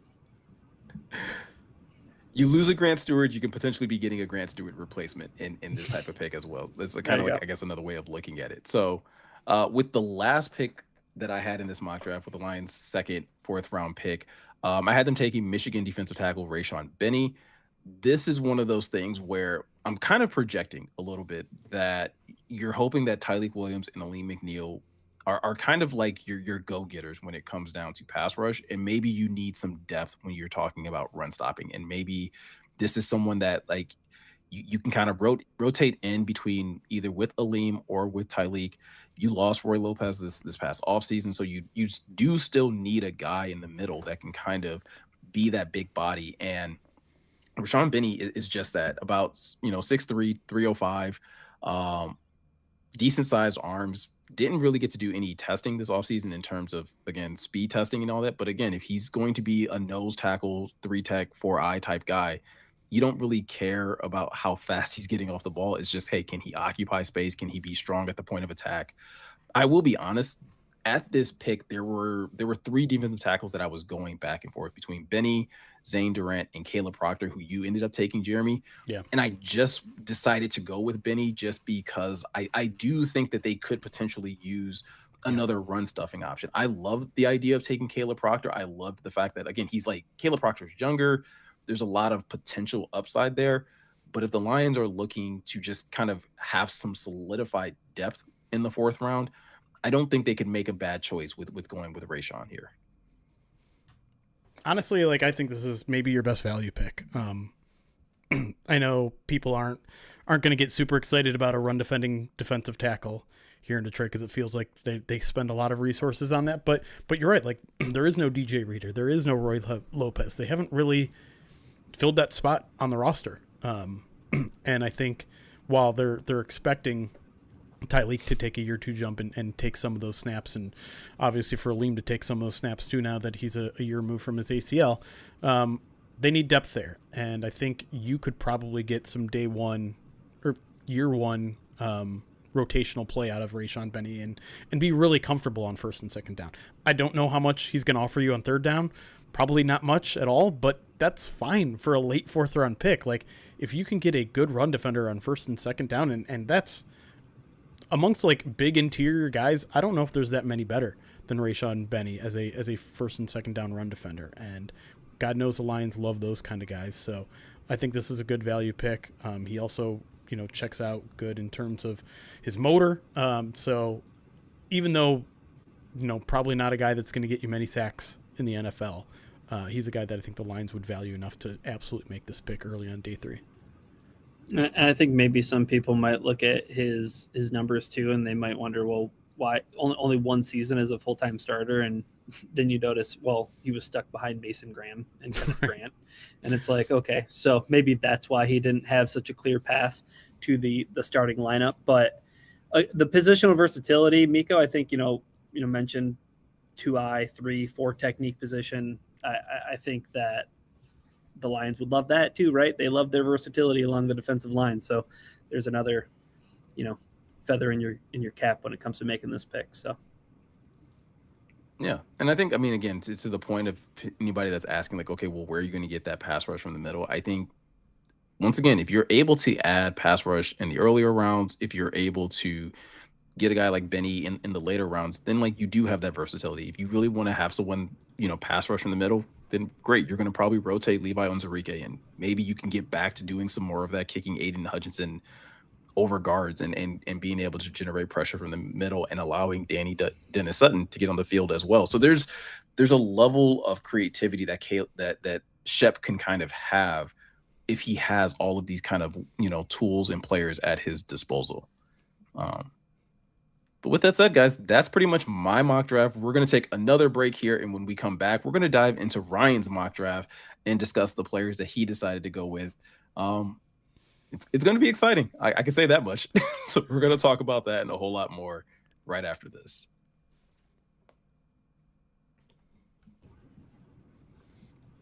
All right, chat, you know what to do. Time to grade.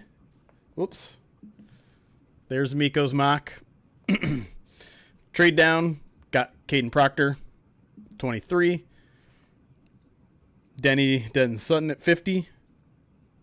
Nebraska running back Emmett Johnson at 98. And TCU linebacker Caleb Elarmzauer at 118. And Rayshawn Benny, U of M defensive tackle at 128. Everyone just giving the B minuses. Grade it. See, that just feels disingenuous. What feels disingenuous about it? Just the B minuses. I think that we started something with the B minus grade.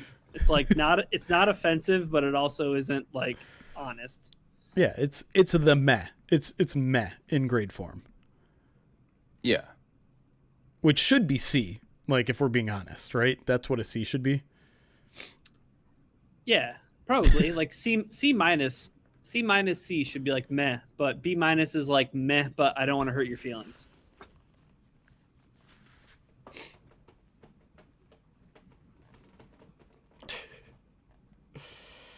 Yep, I think Proctor is kind of the pivot point where people are just like either on board or off board right away. And I almost want to run a poll on Pride of Detroit to just see, like, would you be okay with Caden Proctor? Because I'm very curious what the splits would be.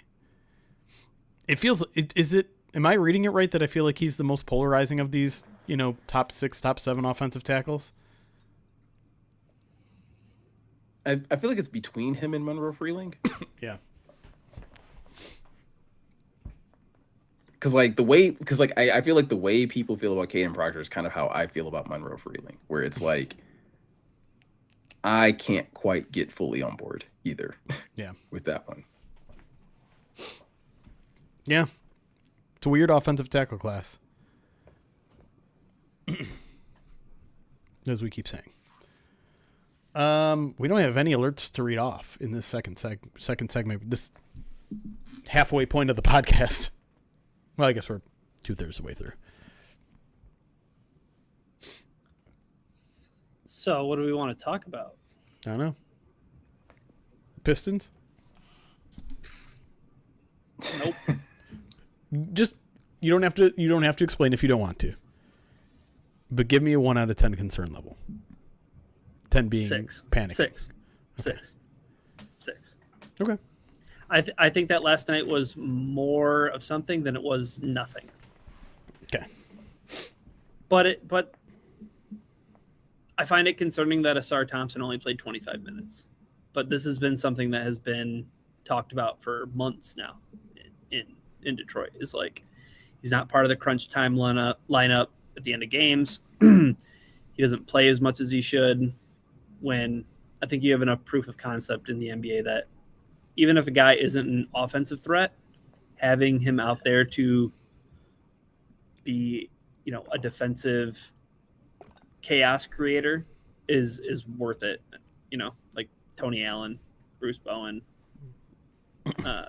There's plenty of these guys from the past that like successful NBA playoff teams have used.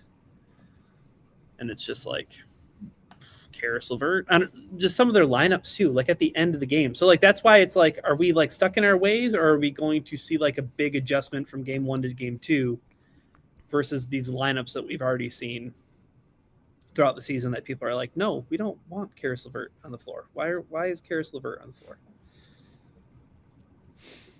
You win, baby. This whole podcast has been University of Michigan. People hate LeVert, huh? Like, why do you think people hate LeVert, Miko? Like, what do you gather from the internet for why people dislike Karis LeVert? Oh, I genuinely can't speak to that one. Okay. Like I I don't know if it has anything to do with him necessarily, or like what you were saying, where it's like, hey, I would like to see Asar on the floor more. And it's one of those things where it's like you're not. I feel like it's always kind of been a thing, at least the last couple of years with the Pistons, where it's not even necessarily like, oh, I hate this player, but it's like, hey, I think there's a better lineup that you could be using. Why are we not doing that?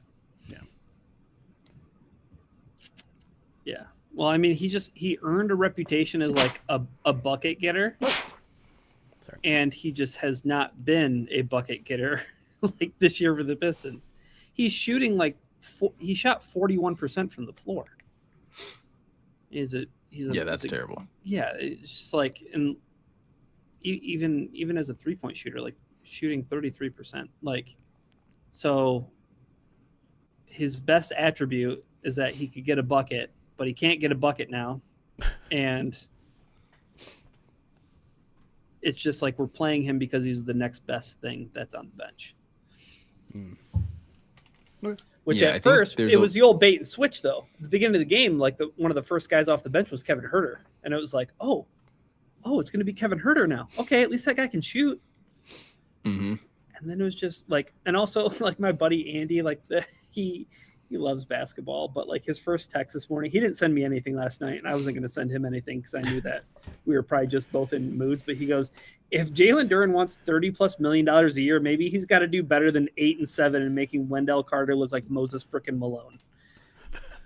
And that was the other big thing, is just like their physicality. Like they kept Duren away from the places where he can be successful. And like Orlando's just this like big physical team that like, I don't know.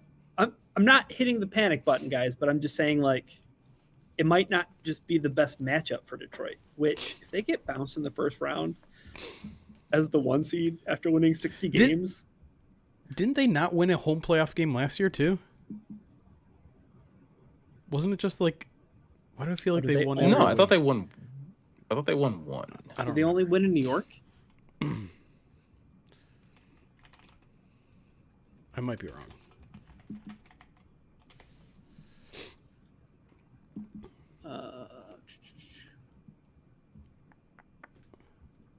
You're right. They didn't. So they still haven't won a home playoff game in like how long? Not since 2008. Yeah, because they got swept in 2009. 11 straight home playoff losses. That's crazy.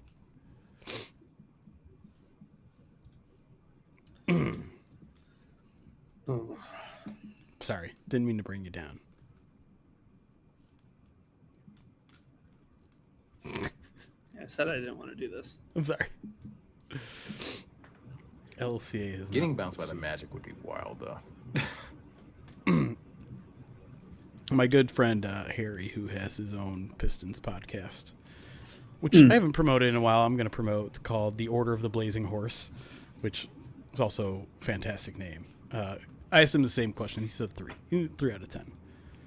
And he said his only concern right now is that he's going to lose his mind because everyone is calling him and freaking out. So, is there a Lions equivalent to that game, like in recent memory? I don't know. I didn't see it. Steelers game. If it's a Steelers game, then the concern level should be a 9 out of 10. Yeah. No, I'm trying to just think of a game in recent memory where like people freaked out, and it's like, okay, it's not that big of a deal. Yeah. Probably some game in 2024, or no, 2023 maybe. They didn't lose many games in 2024 though. Yeah. Panthers game from the liftoff year. Maybe. I don't know if people reacted like terribly to that loss though. I think a lot of people were just frustrated that they had to play that game at all. Yeah, if I'm remembering correctly, though, the Lions were favored in that game, I think. Probably. I mean, yeah. So I mean, the Pistons were like they were 8.5-point favorites last night, and I don't think they ever led at any point in the game. Maybe that loss to Chicago in 2023. Oh no, I was worried after that game. Yeah, well, because that was like the last in a string of concerning games, right? Like they barely squeaked by Chicago the first time, like it required a big comeback. Then they got pretty handled by the Packers on Thanksgiving. Then it was that Saints game that we already referenced that they jumped out to a huge lead, almost blew it. Like we thought everything was going to be okay after the first quarter of that Saints game, where I think they were up 28-0 after the first and 21-0. Yeah. And then like the Saints Taysom nearly Hill came back, and it was just like, nope, we're still in trouble. Then you lose to Chicago pretty handily on the road. And then you're like, uh-oh, this team's not good. And then, of course, they rally off 3 out of 4 wins and then make it to the NFC Championship game. That game against the Bears, Ragnow was out. And I remember just being like, if Ragnow misses any more time, the Lions are screwed. That turned out to be prophetic for years to come. two years later.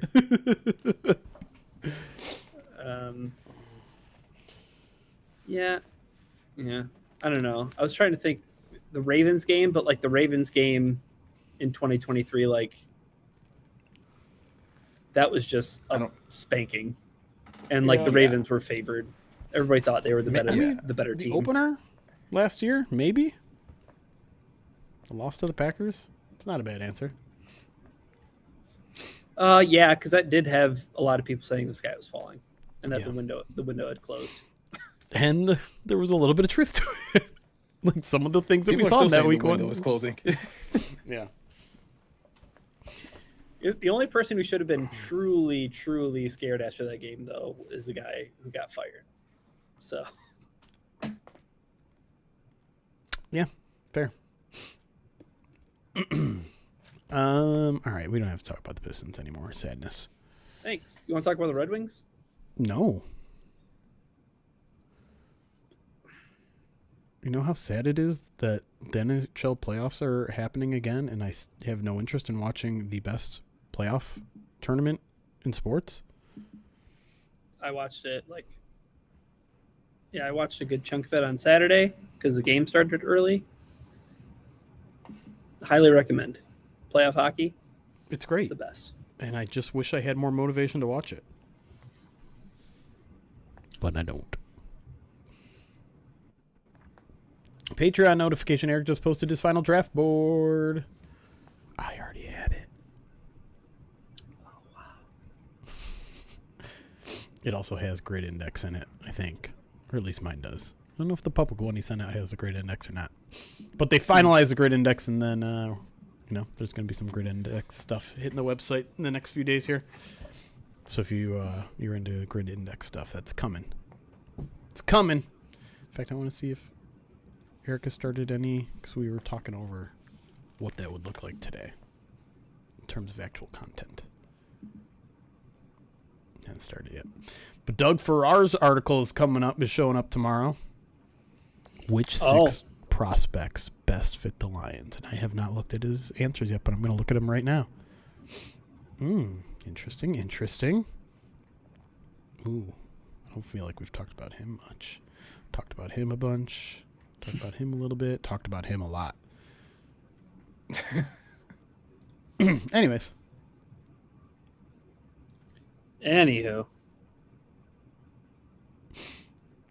All right. You know what? F it. Let's just jump right back in. Are you ready, Ryan? For the spotlight? Sure. Yeah. I love the confidence. This next segment. Do you want me to buy times so you can build some confidence? Oh, there was one more super chat. Oh, was there? Go for it. A $5 super chat from Keith Schmidt says, Proctor concerns me because his best attribute is size. There isn't a football trait that I've commonly heard or seen as a strength for him. I feel like that's a misconception. Size gets talked about a lot because he is like because he plays massive, but I think he plays with strength, right? Like I think Yeah, he plays with like size and strength, but like I think he has good mobility in space. I think he does.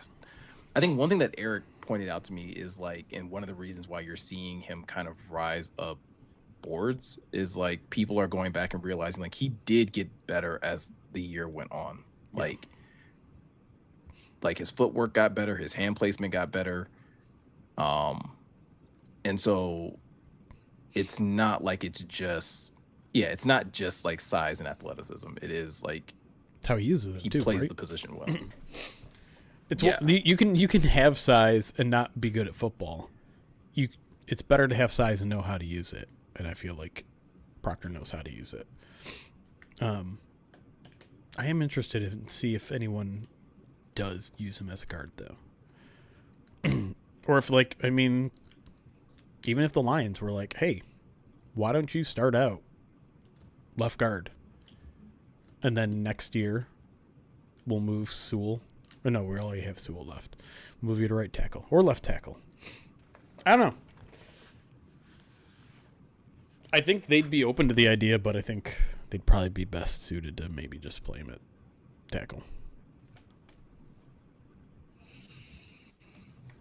What do you? I mean, I even feel like I don't know. Do you want Sewell to move to left? I don't care. I was gonna say, like, I think that's the other thing with me. Like, I don't really need him to move to left. Like, if you take a right tackle, then yeah, sure, great, move him to the left. But if the best player that you have on your board is a left tackle, I'm sorry, Penei Sewell's has been an All-Pro 3 out of his 4 years in the NFL. Like, keep him there.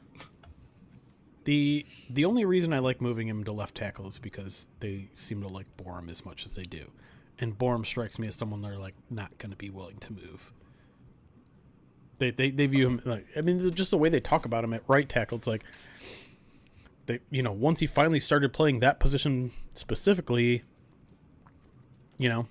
that's when he started to look better. And so if you have Penei, if you had it switched where whoever you draft as your left tackle and Penei's at right tackle, suddenly you don't have a great left tackle option.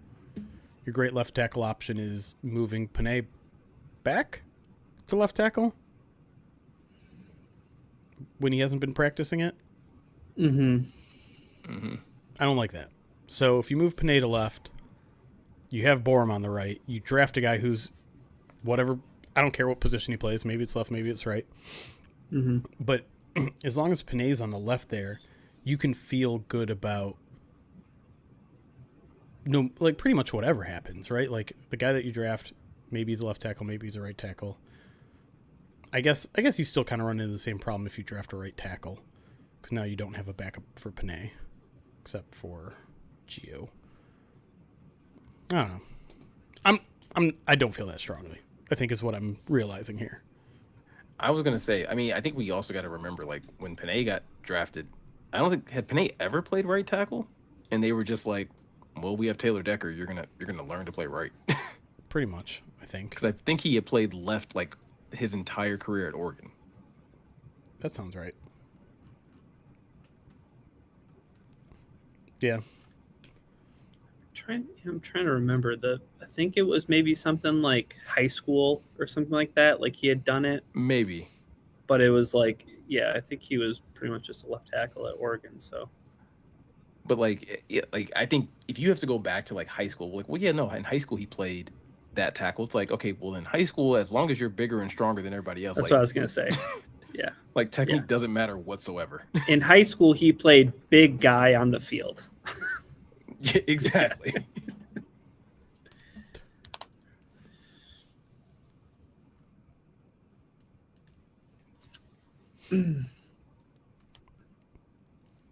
What are you looking at, Jeremy? A couple things. Like one what? was one was just a weird random post on the feed. The other is Joe Tiger saying they said it doesn't matter as much as it used to for left and right tackles because the game has changed, but isn't Goff a QB that's more like QBs of 20 years ago? I think what they mean about the game has changed is that they use edge defender. They don't just put the best edge defenders opposite the left tackle anymore. More so than quarterbacks are more mobile, right? Like Aiden lines up over the right tackle. So you need a good right tackle just as much as you need a good left tackle. But in terms of like, I think there's still like a slight edge to protecting your blind side, right? And with, I guess, Goff, that's maybe a little bit more important than some other quarterbacks, but Goff also gets rid of the ball very quickly. And so you could argue that pass protection from your tackles is a little bit less important, maybe. I'll also say, too, that for the amount of times that Jared Goff has taken a blindside hit, the amount of times that he's actually fumbled the football and lost the ball is, like, surprisingly low. Like, there are some shots that Jared Goff has taken when, like, Speed Rusher got around Taylor Decker, and he would get absolutely licked. And I'd be like, ball's coming out, and he just ends up on top of it, right? Or he somehow keeps it tucked to him. Like, I think it's like shocking how often he's able to like hold on to the football when he gets hit as hard as he does and he doesn't see it coming. Because I just expect it to like pop out like confetti. Like I think it's just it seems like when he fumbled early, especially early on in his Lions career, because that was a problem early on. It was more so he would run himself into trouble when he was on the move. I was gonna say, yeah, like that's when it was just like, okay, you're being careless with the football, like tuck that thing. But for when he's in the pocket there and just like in his normal set and he gets hit, I think you're right. Like he doesn't fumble that at all. And I think like he may lose it, but he always like falls on top of it. And I'm like, is that a skill? Like that's a question for Jared Goff. Hey man, when you get absolutely blown up, how do you end up on the football more often than not? I don't think he'd answer that question. You don't think he'd answer that question? He'd probably be like, I don't know, I just kind of black out. Like, yeah, it just, sometimes you're just lucky like that. We're not sure yet, Eric. We're only 2/3 of the way. You want to see what the two mocks are so far? You can cast your vote if you want.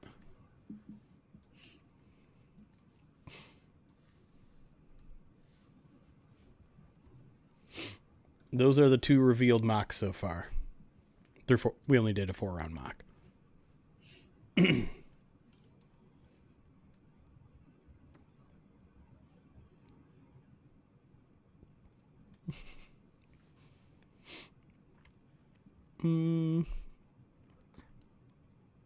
feel like I have to ask this before we go into like the final segment. Mm-hmm. Jeremy, you're aware that Ryan has tried to pull the wool over our eyes, right? No, what did he do? Did he change a pick? I did a new mock draft. Last break. Last break I did a new mock draft. Wow. He's cheating. No. The one way that you could characterize that is adaptable and ability to work on their feet, Yeah, I mean, another would be like needs a second chance to compete. Yeah, I mean, none of this is real anyways. None of this matters. It's real to me, damn it. I was gonna say I could hit save and I could turn off the PlayStation. I could turn it back on. Just restart it.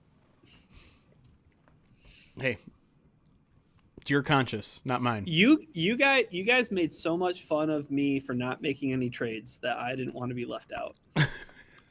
I don't think I didn't make fun of you. I don't think any of us did. True. That was all true. I think this is all in your head. Eric didn't give an answer. Is he staying impartial? He doesn't want to offend anybody.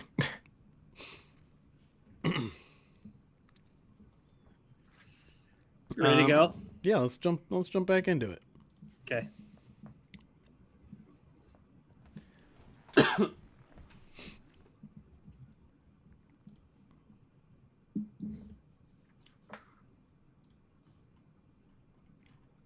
And welcome back to the Pride of Detroit POD cast. We have one more mock draft to get through, and that belongs to our very own Ryan Matthews. Ryan, I took a peek in the notes. I see you did a little switcheroo.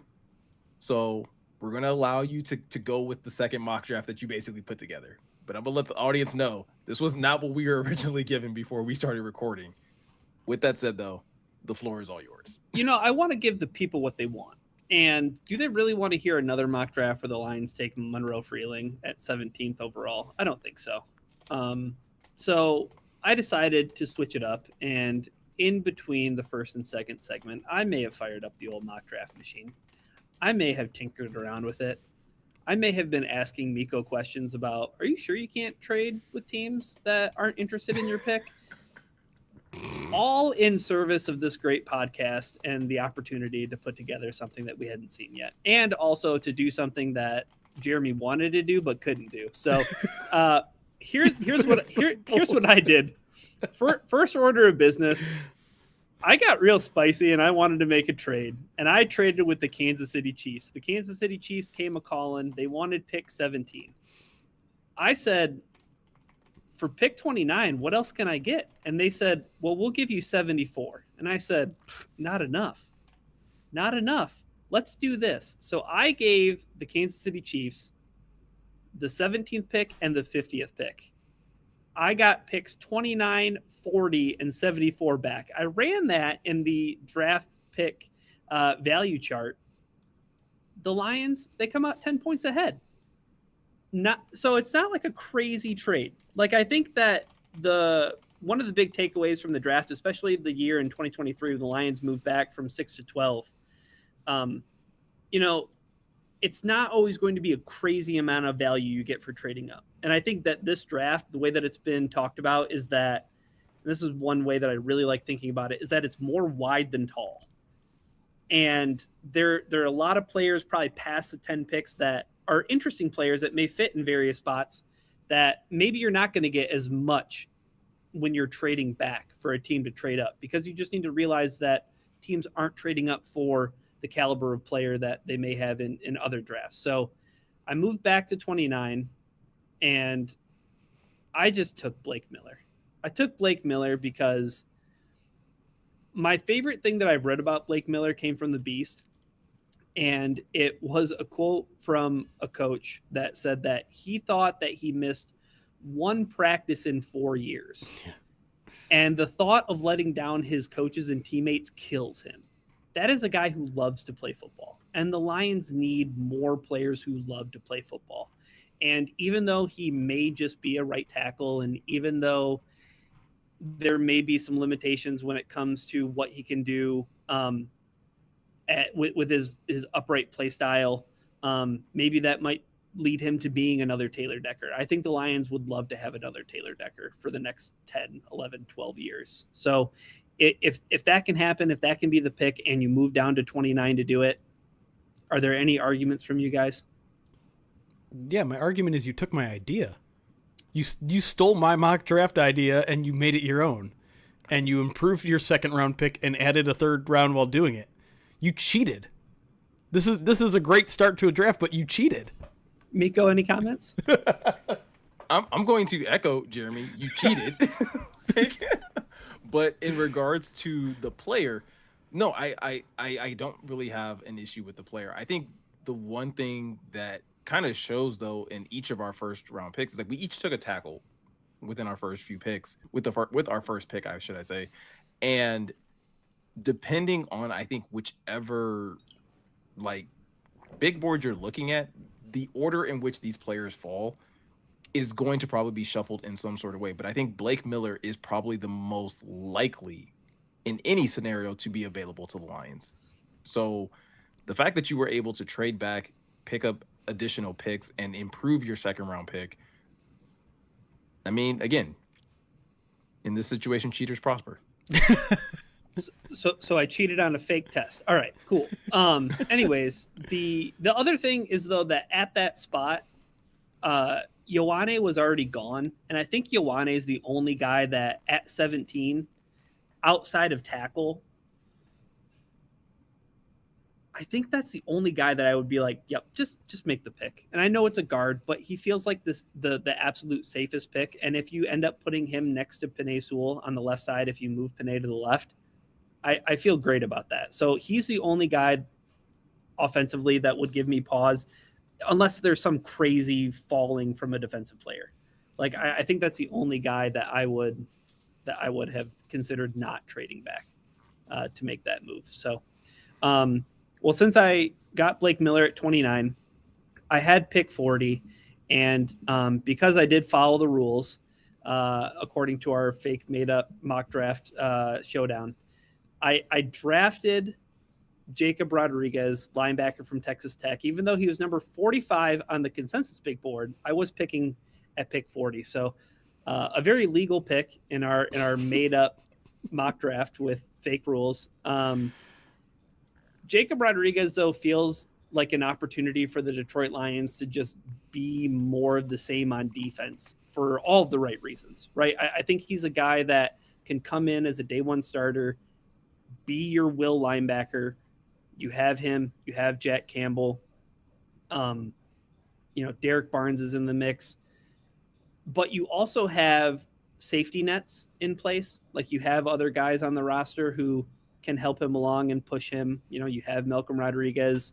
You have, I'm blanking on LSU linebacker, Damone Clark, right? Like there's other players on the roster that you can bring Jacob Rodriguez along, but I would probably be pretty surprised if he wasn't like the starting will linebacker for the Detroit Lions on day one. So I don't know, thoughts on Jacob Rodriguez? I mean, I love the fact that Eric describes him in his final big board as a complete will. Like in a scenario where you are like obviously categorizing as Mike linebacker, Sam linebackers, hybrids or whatever the case, to be a complete will, and that's a key need that the Lions have along that defense after Alex Anzalone, took his talents to Tampa Bay. I think that would be a huge get. Want a defensive playmaker? You picked a guy with 7 forced fumbles, 11 tackles for loss, and 4 interceptions last year. Majored in the peanut punch. Yeah. Yeah. Spoiler alert, since we have Eric Schlitt in our chat, Jacob Rodriguez ranked 2nd on the grid index this year, only behind Caleb Downs.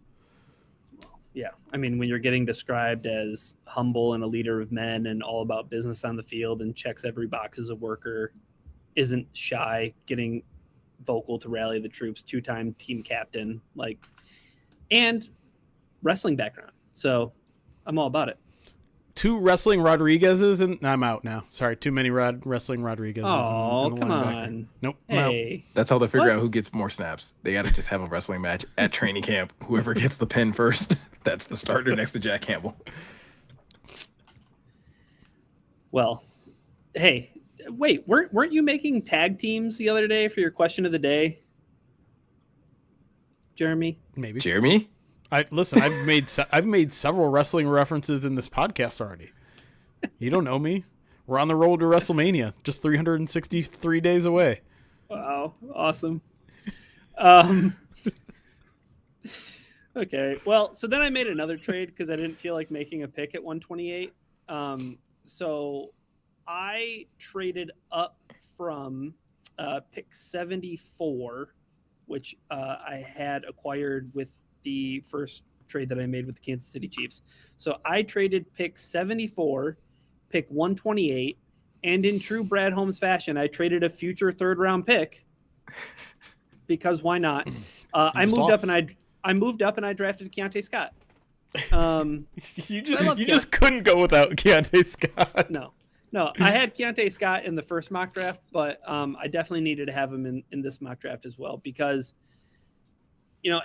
as we've talked about with some of the other nickel cornerbacks that we've highlighted in our mock drafts and just throughout the pre-draft process, I think that this is a position that if you can get a guy who can play nickel, a guy who can play box safety, you get a player who it's just at a position where I don't know what the future holds for the Detroit Lions. I don't know what the future of Brian Branch looks like post Achilles injury. I don't know what it looks like with Kirby Joseph's knee situation. So I think drafting a guy like Keontae Scott, who is so crafty, a guy who's not afraid to take on guys who are twice his size, in an effort to make sure that the run fit is done properly. I love Keontae Scott, 44-inch vertical guy who just loves playing football and making tackles and has worked his way. I've also drafted 2 guys, though, at this point. I think Jacob Rodriguez is going to be 24 by the time the season starts this season. Keontae Scott's 25. So I'm drafting some older players. But I think the Lions in this spot right now that they're at, guys, I think that they just need to get talent and not really be all that concerned about if a guy is 25 or 24 or 23. Like, I don't care about overaged players at this point. Love the player, hate the cost. I love the player. I do. I think it's, I don't know if I necessarily hate the cost. Because I do think Keontae Scott is worth it. Right. I mentioned in my mock draft, like, that was the guy that was on the board, and I went away from, like, my gut because it was just one of those things of, like, if I think the Lions are going to take the best football player on the board, it's probably Keontae Scott if he's on the board. Like, I don't know if there's another, if the Lions get to pick 50, pick 53 in this situation, and he's available, you're going to be hard pressed to be like, oh, this guy's a better football player than Keontae Scott is, even at 25 years old. Yeah, I mean, the question, though, is, like, do you stay patient or do you make an aggressive move like that? Because you spend, and that's where, like, this yeah, year I think third that's the and only next other year question. Third. For another nickel / safety. Like, right. That's where things get a little dicey. But if you're, I mean, we already know Brian Branch is going to miss a large portion of the season. The health of Kirby Joseph is one that's going to be monitored all off season and very much at the beginning of the season. It's not like outside of the realm of possibility that Keontae Scott sees the field really early. Sure. This upcoming season, if he were the pick. No doubt.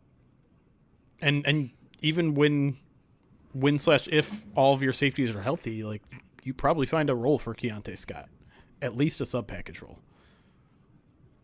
And he's a guy who just plays special teams, right? Like, at a bare minimum, he's doing everything on special teams, so that helps too. But yeah, so after that trade, I only have 1 pick left, and I did end up taking Washington's Tacario Davis with pick 118, referred to affectionately by everybody as Bobo, because his brothers gave him that nickname because he had a bowl cut. And who can't relate to having a bowl cut and getting teased for it as a kid. But I think what I like about Davis as a cornerback is, you want to talk about length, 6'4", 194. So at this point, like, is he a cornerback? Like, could he potentially be a safety with that size? Like, I want to think, like, with that rare combination of, like, height and body length, because he has an over 80-inch wingspan. The Tracy Walker build. Yeah, like a little bit of the Fatu Melifonwu going on. Yeah. I another thing too, though, is, he only played in 7 games last season because he missed 6 games due to rib injury and a severe hamstring injury that he had, but didn't really miss time playing for Arizona previous to that, transferring to Washington. But in 7 games, he had 5 pass breakups and he had 2 interceptions in 7 games. So, but this is a guy who, like, has ball skills, is going to be somebody who is just around the ball. But, I also saw in the notes that he was flagged for pass interference 4 times in 7 games. So, hey, he'll fit right in. Yeah. 2023, 16 passes defended, though. Like, he had himself a year, and then I don't know why the ball production kind of fell off a little bit, but the talent's there. Yeah, dipped a little bit, but I think, again, cornerback is a spot that the Lions, I don't know, the whole secondary is a bit of what's this going to look like in 2027. Right. And maybe this is a pick where you get a little bit of a birthday present that you can open up next year. Well, and I think, once again, with it being a 4th round pick, you do also get that luxury of, if it doesn't quite work out at corner, like you do get that experimentation of like, okay, well, let's see what you look like at a free safety role, right? Where we don't have to worry about you needing to be handsy, on the line and things of that nature, and you can kind of just use your size, use your athleticism, in a kind of like a see ball get ball type of role. Mm-hmm. Yeah. All right. Let's go over each mock draft really quick to remind the people what each of our hauls were. And if you're listening in podcast form on Spotify, maybe you comment on this specific episode with your favorite of the three. If you're on YouTube or Twitch, obviously you can say it in our live chat or in our comment section. But yeah, I'm going to show it on screen here. All of our draft picks. My mock was Monroe Freeling, 17 overall. Then I traded down 7 spots and picked Traden Stukes, the defensive back out of Arizona, at 57. With the third round pick that I got, I traded up and got Michigan edge / linebacker Jayshon Barham from Michigan. Going to be my Sam. And then with the one remaining fourth round pick, because I traded one of them away, I picked Caleb Proctor, the defensive tackle out of Southeastern Louisiana. Those were my 4 picks. Miko traded down with his first round pick to get Alabama's offensive tackle Caden Proctor, 23rd overall. Picked up a third round pick on that. At pick 50, he took Penn State edge Danny Dennis Sutton. With that third round pick that he picked up, Nebraska running back Emmett Johnson. In the fourth round, kept both of their original picks there. Went TCU's linebacker Caleb Alarms-Orr, and then University of Michigan defensive tackle Rayshawn Benny. And then Ryan, with his illegitimate cheating mock draft, traded down from 17, got Clemson's Blake Miller, got a second round pick out of that, and then traded, the 40th overall pick was not a trade up, right? Texas Tech linebacker Jacob Rodriguez, then traded up to get Miami cornerback Keontae Scott. That did, and this needs to factor in, did spend a 2027 third round pick on that trade up. And then they had 118 left and spent that on Washington cornerback Dakario Davis. Those were, I can say go ahead. Yeah, I was gonna say, in looking at all of our mock drafts, I think the thing that I find is very interesting is that each of you, whether it was like a first round pick, a second round pick, or even like some of your fourth round picks, had guys that I was like, oh, like I actually considered that guy in that round around that pick, and maybe just went in a different direction. So I think like that's the thing that's drastically like, okay, like no one went so far off the reserve where it's like that just doesn't even seem like it would make sense for the team. Yeah, like I do find it a little bit surprising considering that we got into the fourth round, and maybe this is just something that happens later on day 3, but like tight end, I feel like is the only skill position that I could see the Lions drafting in this draft outside of running back. Like definitely, I think we all agree that running back is on the table at some point in the draft, but the only other skill position I see is like tight end. Like I don't see a wide receiver getting taken. Maybe the Lions take a quarterback at the end of the draft. That might happen maybe, but maybe that just might be a UDFA thing. I don't know. Like, yeah, like how much would they have to like one of these quarterbacks if you're talking like if a Carson Beck is still around in the fourth round, if a Drew Alar from Penn State is still available, like do you like the potential of any of those guys to maybe like, again, if you get to the fourth round, I'm kind of in the same boat as Jeremy. Like you're allowed to take at least one flyer in a guy of like, oh, this is kind of like a developmental guy. You have 2 of those picks, but one of those guys has to probably contribute in some capacity. I mean, I want Haynes King. I want Haynes King. If the Lions walk out of this draft with Haynes King, I'm giving it an A on Sunday. That's kind of how I feel about Keontae Scott. Like, I feel like if the Lions walk out with Keontae Scott, like you guys could be like, but they didn't take an edge, and I'll be like, but they got Keontae Scott. Yeah, like he'll figure out a way to get to the quarterback. Is there one position that we know that the Lions are going to take? Absolutely. I mean, tackle?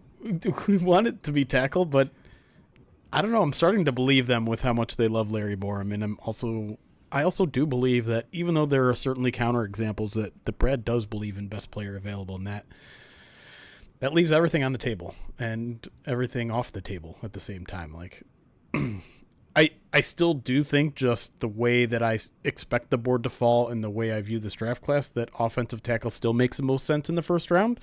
But I'm not guaranteeing that Brad sees the board the same way. And so if you don't go offensive tackle with your first 2 picks, I'm not sure it's worth it.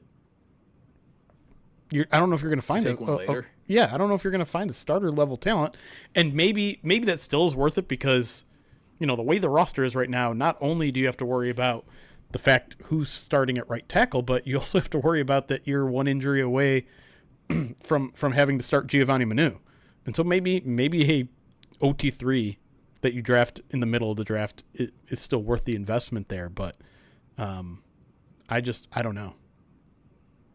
Can we agree, or do you think how much do you guys agree that if it's not tackle in the first round, that it's probably Ione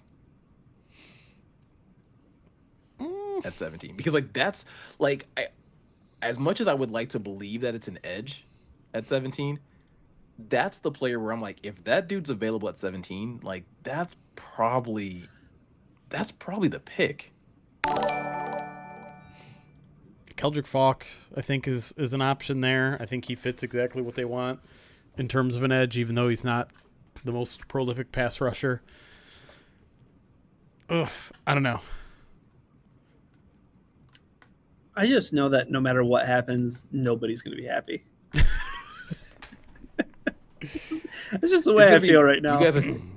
You guys are so lucky that you're not going to be doing the live stream when the pick comes in.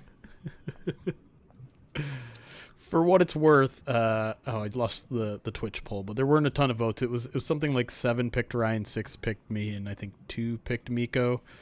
Right now on YouTube, with only 8 votes, Ryan has 75% of them. Miko has 25% of them. I'm running with a cool 0%, but that's fine.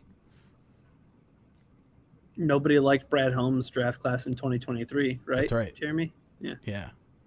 I'm gonna pull the receipts on you in 4 years, YouTube. You better when look out. When we do an Inside the Pride. And I guess I can ask the one question. Go ahead. Before we get out of here. So all of us at least took a trade down at some point. Jeremy took one in the second round, yeah, I believe. And then Brian, you and I took one in the first round. What will be your reaction if it's the opposite of a trade up in the first round? Is it immediate panic or immediate excitement? If they trade up, it's immediately me constantly pulling down on my phone screen trying to figure out what they do. Right. I don't even care who the pick is at that point. I just want to know what they had to give up to do it. I mean, first reaction is the biggest eye roll of all time from me. It's just all right, here goes Brad, putting all his eggs in another basket. I can now count on it. That is the move, that Brad Holmes is going to walk into the room at the end of the night and just immediately beeline, eyes locked on Jeremy. I mean, I try not to overreact on draft night because I'm not a scout, right? I'm not a talent scout. I don't have all the information. I don't have all the all-22. I don't have the time to look at the all-22 of all these players. So you will very rarely get me upset with the player you pick. But if you approach the draft with poor overall strategy, that's the only way that you can get me mad on draft night. And listen, I'm changing some of my stances. I was not happy on draft night when they drafted a running back in the first round. Not because I didn't like Jahmyr Gibbs, but because I didn't like that strategy. But trading up is one that it's hard for me to turn on, especially when Brad has done it 8 times in a row or whatever at this point without a trade down. It's time. This team needs a young infusion. Thank you. Infusion, yeah. Of talent, of young cheap talent, right? The core of this team is getting expensive, and it's forcing you to be very modest in free agency. And the only way to counter that is with a lot of young talent. Maximize. Young, cheap talent. Young cheap talent. That's right. Maximize your draft picks. Get a lot of them. Trade down. Please don't trade up. Please. Trade future third-round picks for Keontae Scott. Do that. Listen. Do. Ryan and I will stand by that move. Yes. All right. Well, with that said, guys, like always, if you are looking for any more additional Lions content, you can find that over at prideofdetroit.com. Like I mentioned a little bit earlier, Morgan and I will be doing a live stream over here on Twitch and YouTube during the NFL draft. As of right now, we are only planning to do the first round, but who knows? If you guys show up, if everybody has a good time, maybe I can talk Morgan into, doing a second day where we'll kind of react and talk through the draft as well. It really depends on whether or not his wife will let him, if we're going to be completely honest. But with that said, if you are enjoying the podcast, like always, please leave us a review wherever you find podcasts, whether that is Spotify or Apple Podcasts. We love being able to read your guys' 5-star reviews. And again, show you guys the love that you are, kind of reciprocate the love that you guys are showing us. And if you are watching this over on YouTube, be sure to hit the subscribe button, hit the notification bell. That makes it easier for you guys to keep track of any of the videos we upload. And when we go live on draft night, you're definitely going to want to have that on so that you can be notified the very second we go live and start talking about all the draft picks, not just talking Lions. We're going to literally talk about every pick as they're being made and provide as much insight and feedback as we possibly can throughout the night. So definitely stay tuned for that. And yeah, that's pretty much everything. So with that said, I'm Miko. He's Jeremy. He's Ryan. Thank you guys for taking the time to watch and listen. And we will see you all in the next one.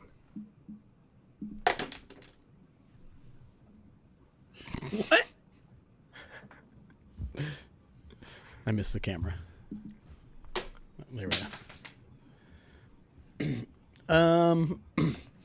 A lot of people have been mentioning this Monroe Freeling K. Adams video, which I have not seen yet. But DC Smithers, a £5 super chat, says, video tidbits. Freeling said to K. Adams he only met with the Lions once. Petzing talking about booting out Goff in the film review. What? Oh, What? You mean two different? You were talking about two different videos. Petzing on Inside the Den, talking about booting Goff out a little bit. Oh, okay. That's okay. Because I was thinking something completely different. Like they were watching film together and he was like, get the hell out. No. Like that's a great way to start the relationship. Frogbark, thank you for the 16 months. Subscribe on Twitch. This is Jeremy walked around Walmart in yoga pants yet. I have not. Just like Ryan has also not started a Jared Goff chant anywhere.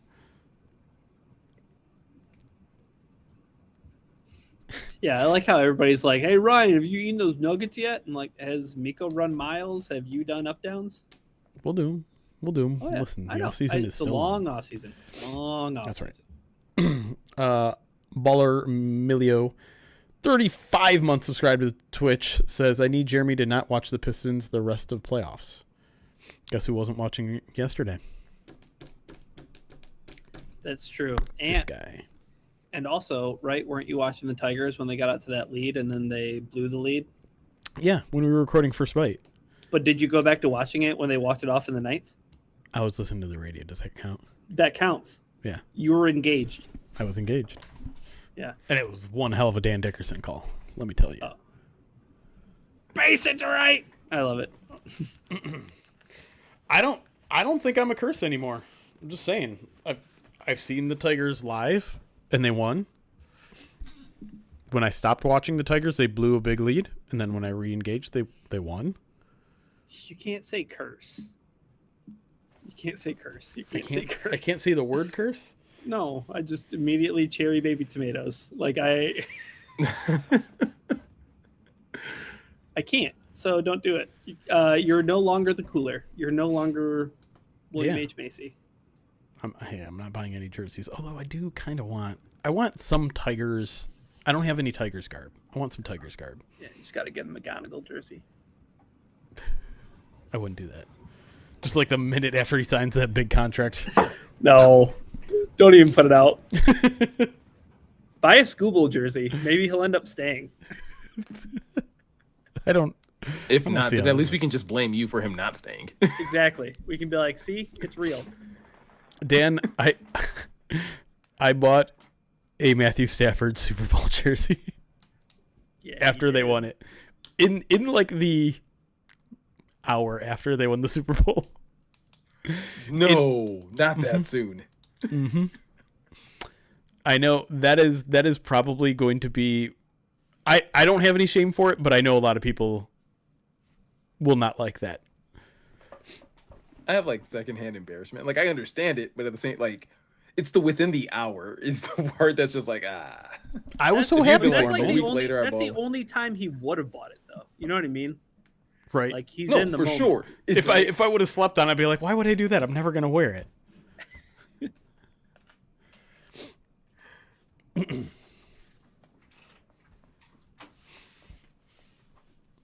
Get an old school jersey, like Whitaker, like a Lou Whitaker jersey. I feel like if we're talking about more my era lines when Tigers when I was most engaged with the team, might be like a Higginson. Wow. Bobby Higginson jersey? I don't remember Dirks as a player at all. I do, because how could you not remember that neck? Or lack thereof. Maybe I'll just go Bonderman. Oh, Dude, man.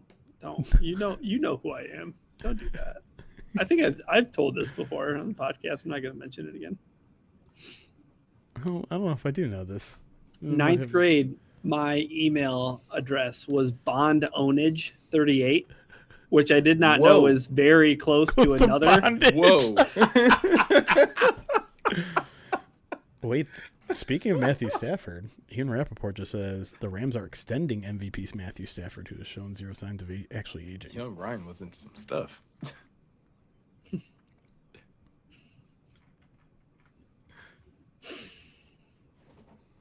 I love Jeremy Bonderman. What are you laughing about, Jeremy? Chat's reaction to your screen name.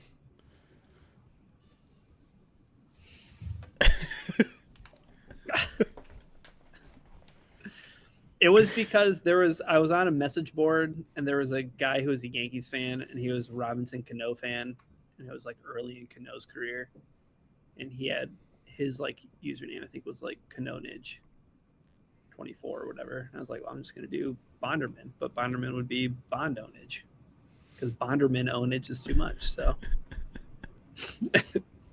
I didn't know. You got I didn't know. a lot I of was random young. message And requests. from that moment on, he started getting random messages that were just highly suggestive, and you had no clue what was happening. It's like, who got a hold of my email? Does anyone else remember Titus Young Sr. and his Hail Mary catch to win the game? But yeah, that was one of the games that Ryan and I watched as part of our Movember. Mm-hmm. The crazy ending to that Lions-Titans game. Jeez Louise. What a game. Do you remember how that game ended now that you've rewatched it? Yes, I do remember how that game ended. Good old Dom Raiola. Snapping the ball on a 4th and 1 when they didn't have a play called. They were just trying to draw him off sides. Lions football, baby. Catch the fever. Now, to be clear, that is also a coaching error because you should absolutely go for it in that instance. Yeah, because what was their option at that point? They were gonna go. Did they have time? Did they have a timeout? I don't even remember. Probably. I think they were down 3, right? In overtime. And they could have just kicked a field goal to tie it. Yeah. But instead they trotted the offense out there to try to get them to draw off sides and get a free first down. Jake Locker, 29 of 42, 2 touchdowns, 378 passing yards. I think we also looked that up to be like, did Jake Locker Walker ever throw for 300 yards again in his NFL career? And I'm pretty sure the answer was unequivocally no. I'm looking that up. Jake Locker. Let's game log it by career. Passing yards.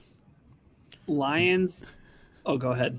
He's thrown for 300 two other times, but never. Oh, really? 378, 326, 309. Lions 3rd and 8 on the Tennessee 14. 7-yard pass to Miko LaShore. 4th and 1 from the Tennessee 7. Down 3 in overtime with 6:41 left. Sean Hill up the middle for -1 yards.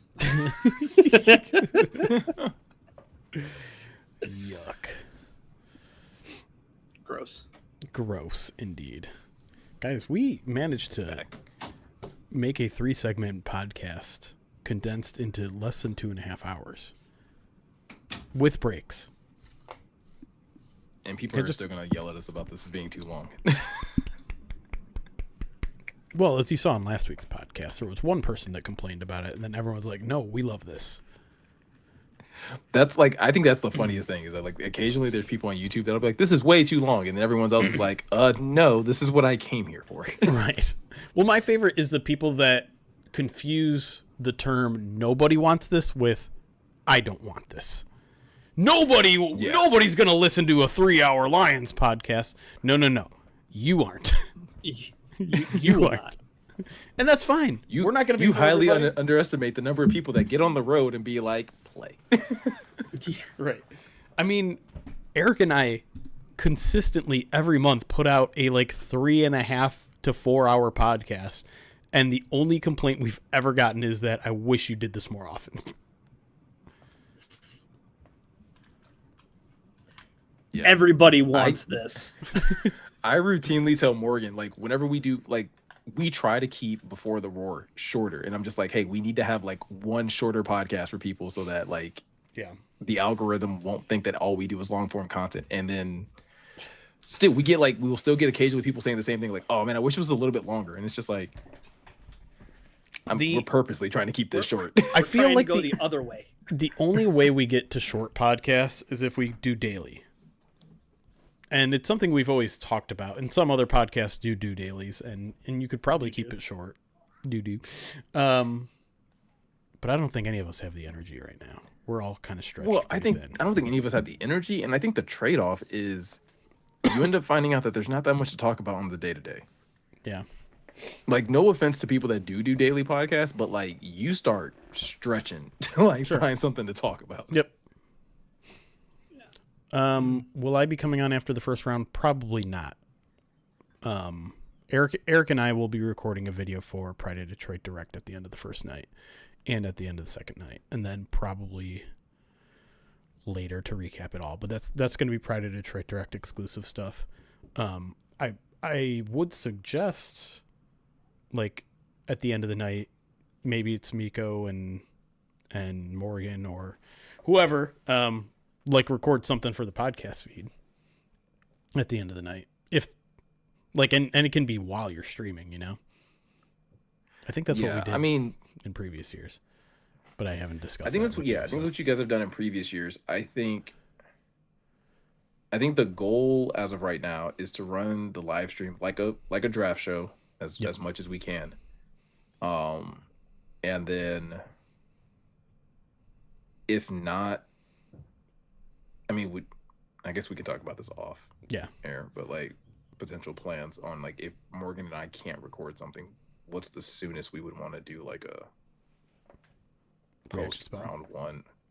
Yeah, we can figure it out. But I'm gonna have a post on Pride of Detroit laying out what the PODD offerings will be this week. We're still working on podcast stuff, though. The live stream will happen day one. PODD will have videos day one, day two, and recapping everything maybe a day or two later. But we're still working on maybe midweek mailbag this week. Eric and I are both stretched a little thin this week though, so maybe not. And yeah, we'll have to figure out audio version of podcasting for the weekend as well. I'm sure we'll have our main POD cast on Monday though. I think that's still the plan. And that'll be obviously recapping the entire draft. Yeah. But yeah, we'll let you guys know. Let me just make sure I'm caught up on alerts. I think I am. Yeah. All right. You guys want to get out of here and actually like have a little bit of a night after a Monday podcast? Yeah, it's the Raw after WrestleMania, man. I got to see what happens. I was off the internet a lot today. I was going to say it feels like WrestleMania didn't have that much of like a big show, but I'm talking out of my ass. That's not your part of the So we did.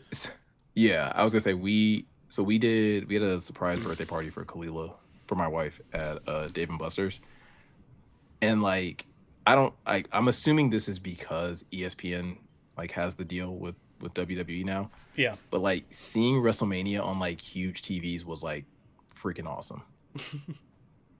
Like my uncles, so my cousin, my like baby cousins were like, it was like you could tell it was like his first time seeing wrestling, and he was like in awe of like everything that's happening on this giant TV. And me and my uncle were just like, this is like so cool to watch. Like he did have to go over there and explain to him like, hey, like they're not actually fighting. But he was like, wait, it's not? They're not? It was just like, oh man, I was like, yeah, explain that to him before. I was like, explain that to him before someone starts bleeding, because it's going to be hard to walk that back once that happens. Well, you can assure him the blood is real. Yeah. But CM Punk got a little color last night. That CM Punk Roman Reigns fight. Here's my big gripe with WrestleMania was that like Saturday, like somebody timed it out where they're like the matches, like the entire show was like 3 hours. The amount of wrestling was like 50 minutes. Yeah, I guess that's one thing I did see. People are complaining about commercials. Yeah, just like ad after ad after ad. Pay-per-view event, right? This is still pay-per-view? Yeah. Yeah. Well, I mean, no. Yeah. Well, kind of, sort of. In the new world, in the new age of pay-per-view, where you have to have ESPN Unlimited. So you do have to like pay for it in a way, but it's monthly subscription. But like to their credit though, like the Punk and Sunday was awesome. Like Brock losing, was awesome. Put over new talent, like Trick beating. Who did he went over on who? Trick beat Sammy.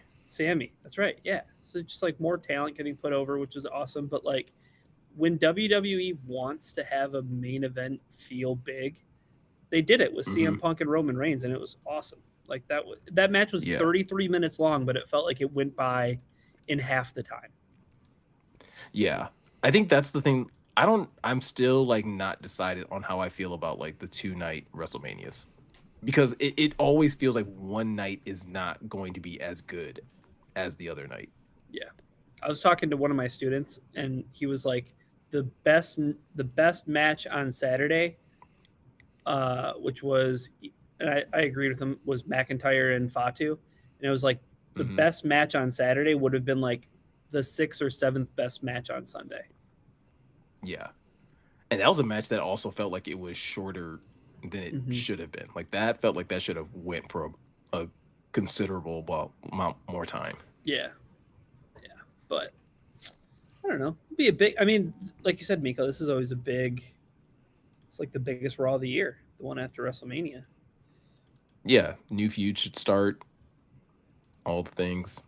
And that starts at 8:00, right?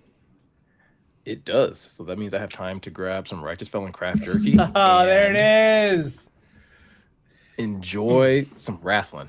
Dude, my mom bought Righteous Felon craft jerky from Costco. And I was like, well, one, kind of cool that the stuff that we shill for on the podcast is in Costco, but it's like we have a discount code, POD26. Which is good through the NFL draft. Mom, why didn't you do that? And she said, because I wanted my jerky now. Wouldn't have to wait long. I was gonna say no. There's no long waits with Righteous Felon Craft Jerky. I had to explain that to her. She didn't understand, Miko.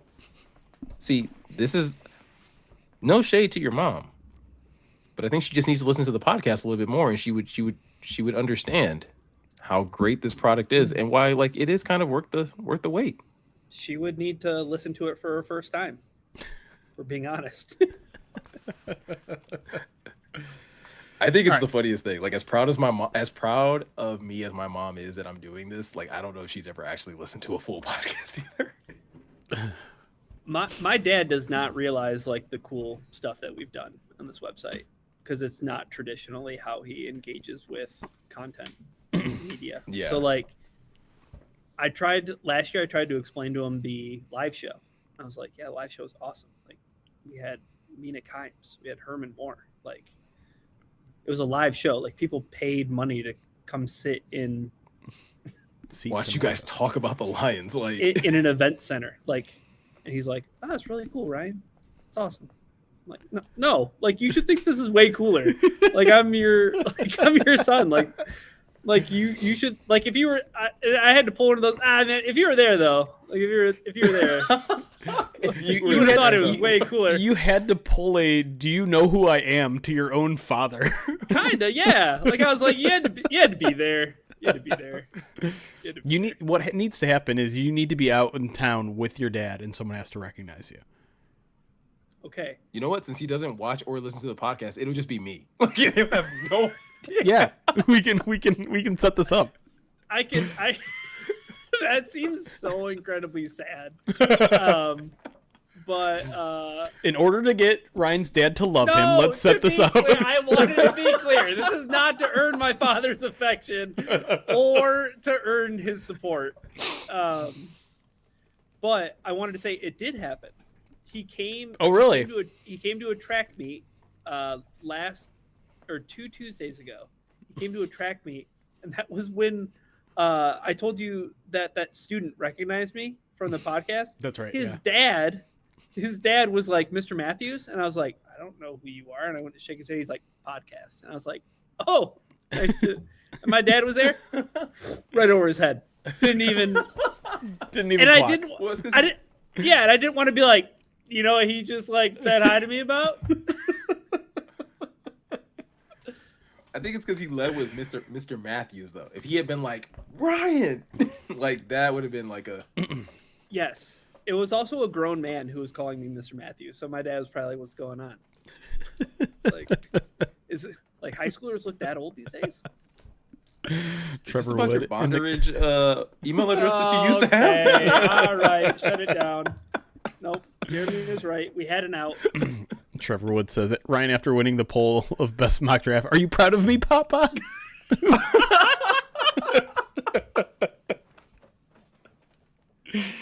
No, he will be proud of me after I eat 100 nuggets, though.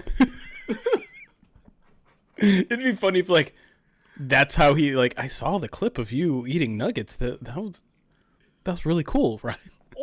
Or if it's, I saw you ate 100 nuggets on a show.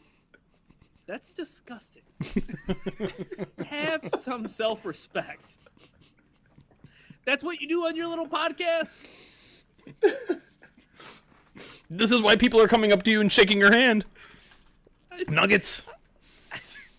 I do love that. Are you proud of me, Papa?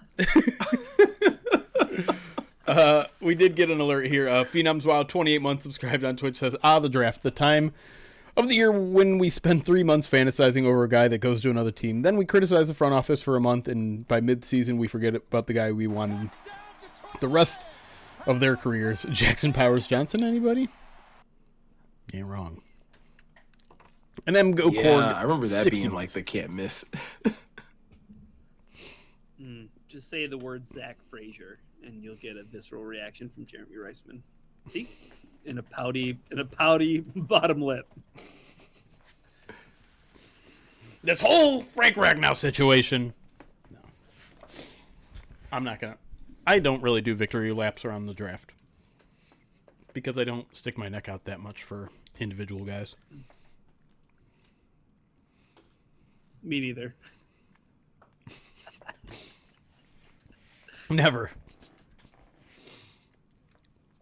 says Ryan, Why? Dolphins fan Matthews. Miko, when we had Doug Farrar on the show, he just mentioned Malik Willis out of nowhere for no reason at all, really, other than a point that he was making, which was a good point, but he didn't have to use Malik Willis as an example. And my eyes lit up as if I did have my father's affection and support. Mr. Farrar, will you be my dad?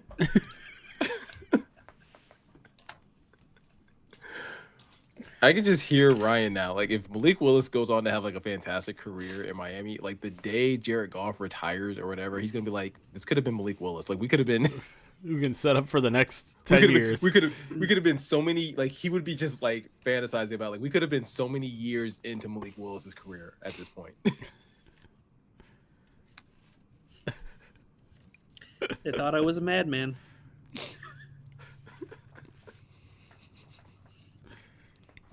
All right. I think it's time to go. Yeah. Chat, enjoy your Raw after WrestleMania or however you want to spend the rest of your night. NBA playoffs, NHL playoffs, non-Tigers baseball. Yeah, because why did they play at like 11:30 today? Like, I got an alert on my phone and I was like, what? They're playing baseball right now? It's very weird. But they split against the Bo Sox? The Sox. Sox. The Sox. We both can't do Boston accents. Park the car in Harvard Yard. All right. Chat, we'll see you either on draft night or maybe with a midweek mailbag before then. But either way, enjoy the rest of your weeks. We'll see you guys soon. Bondonage38 at yahoo.com.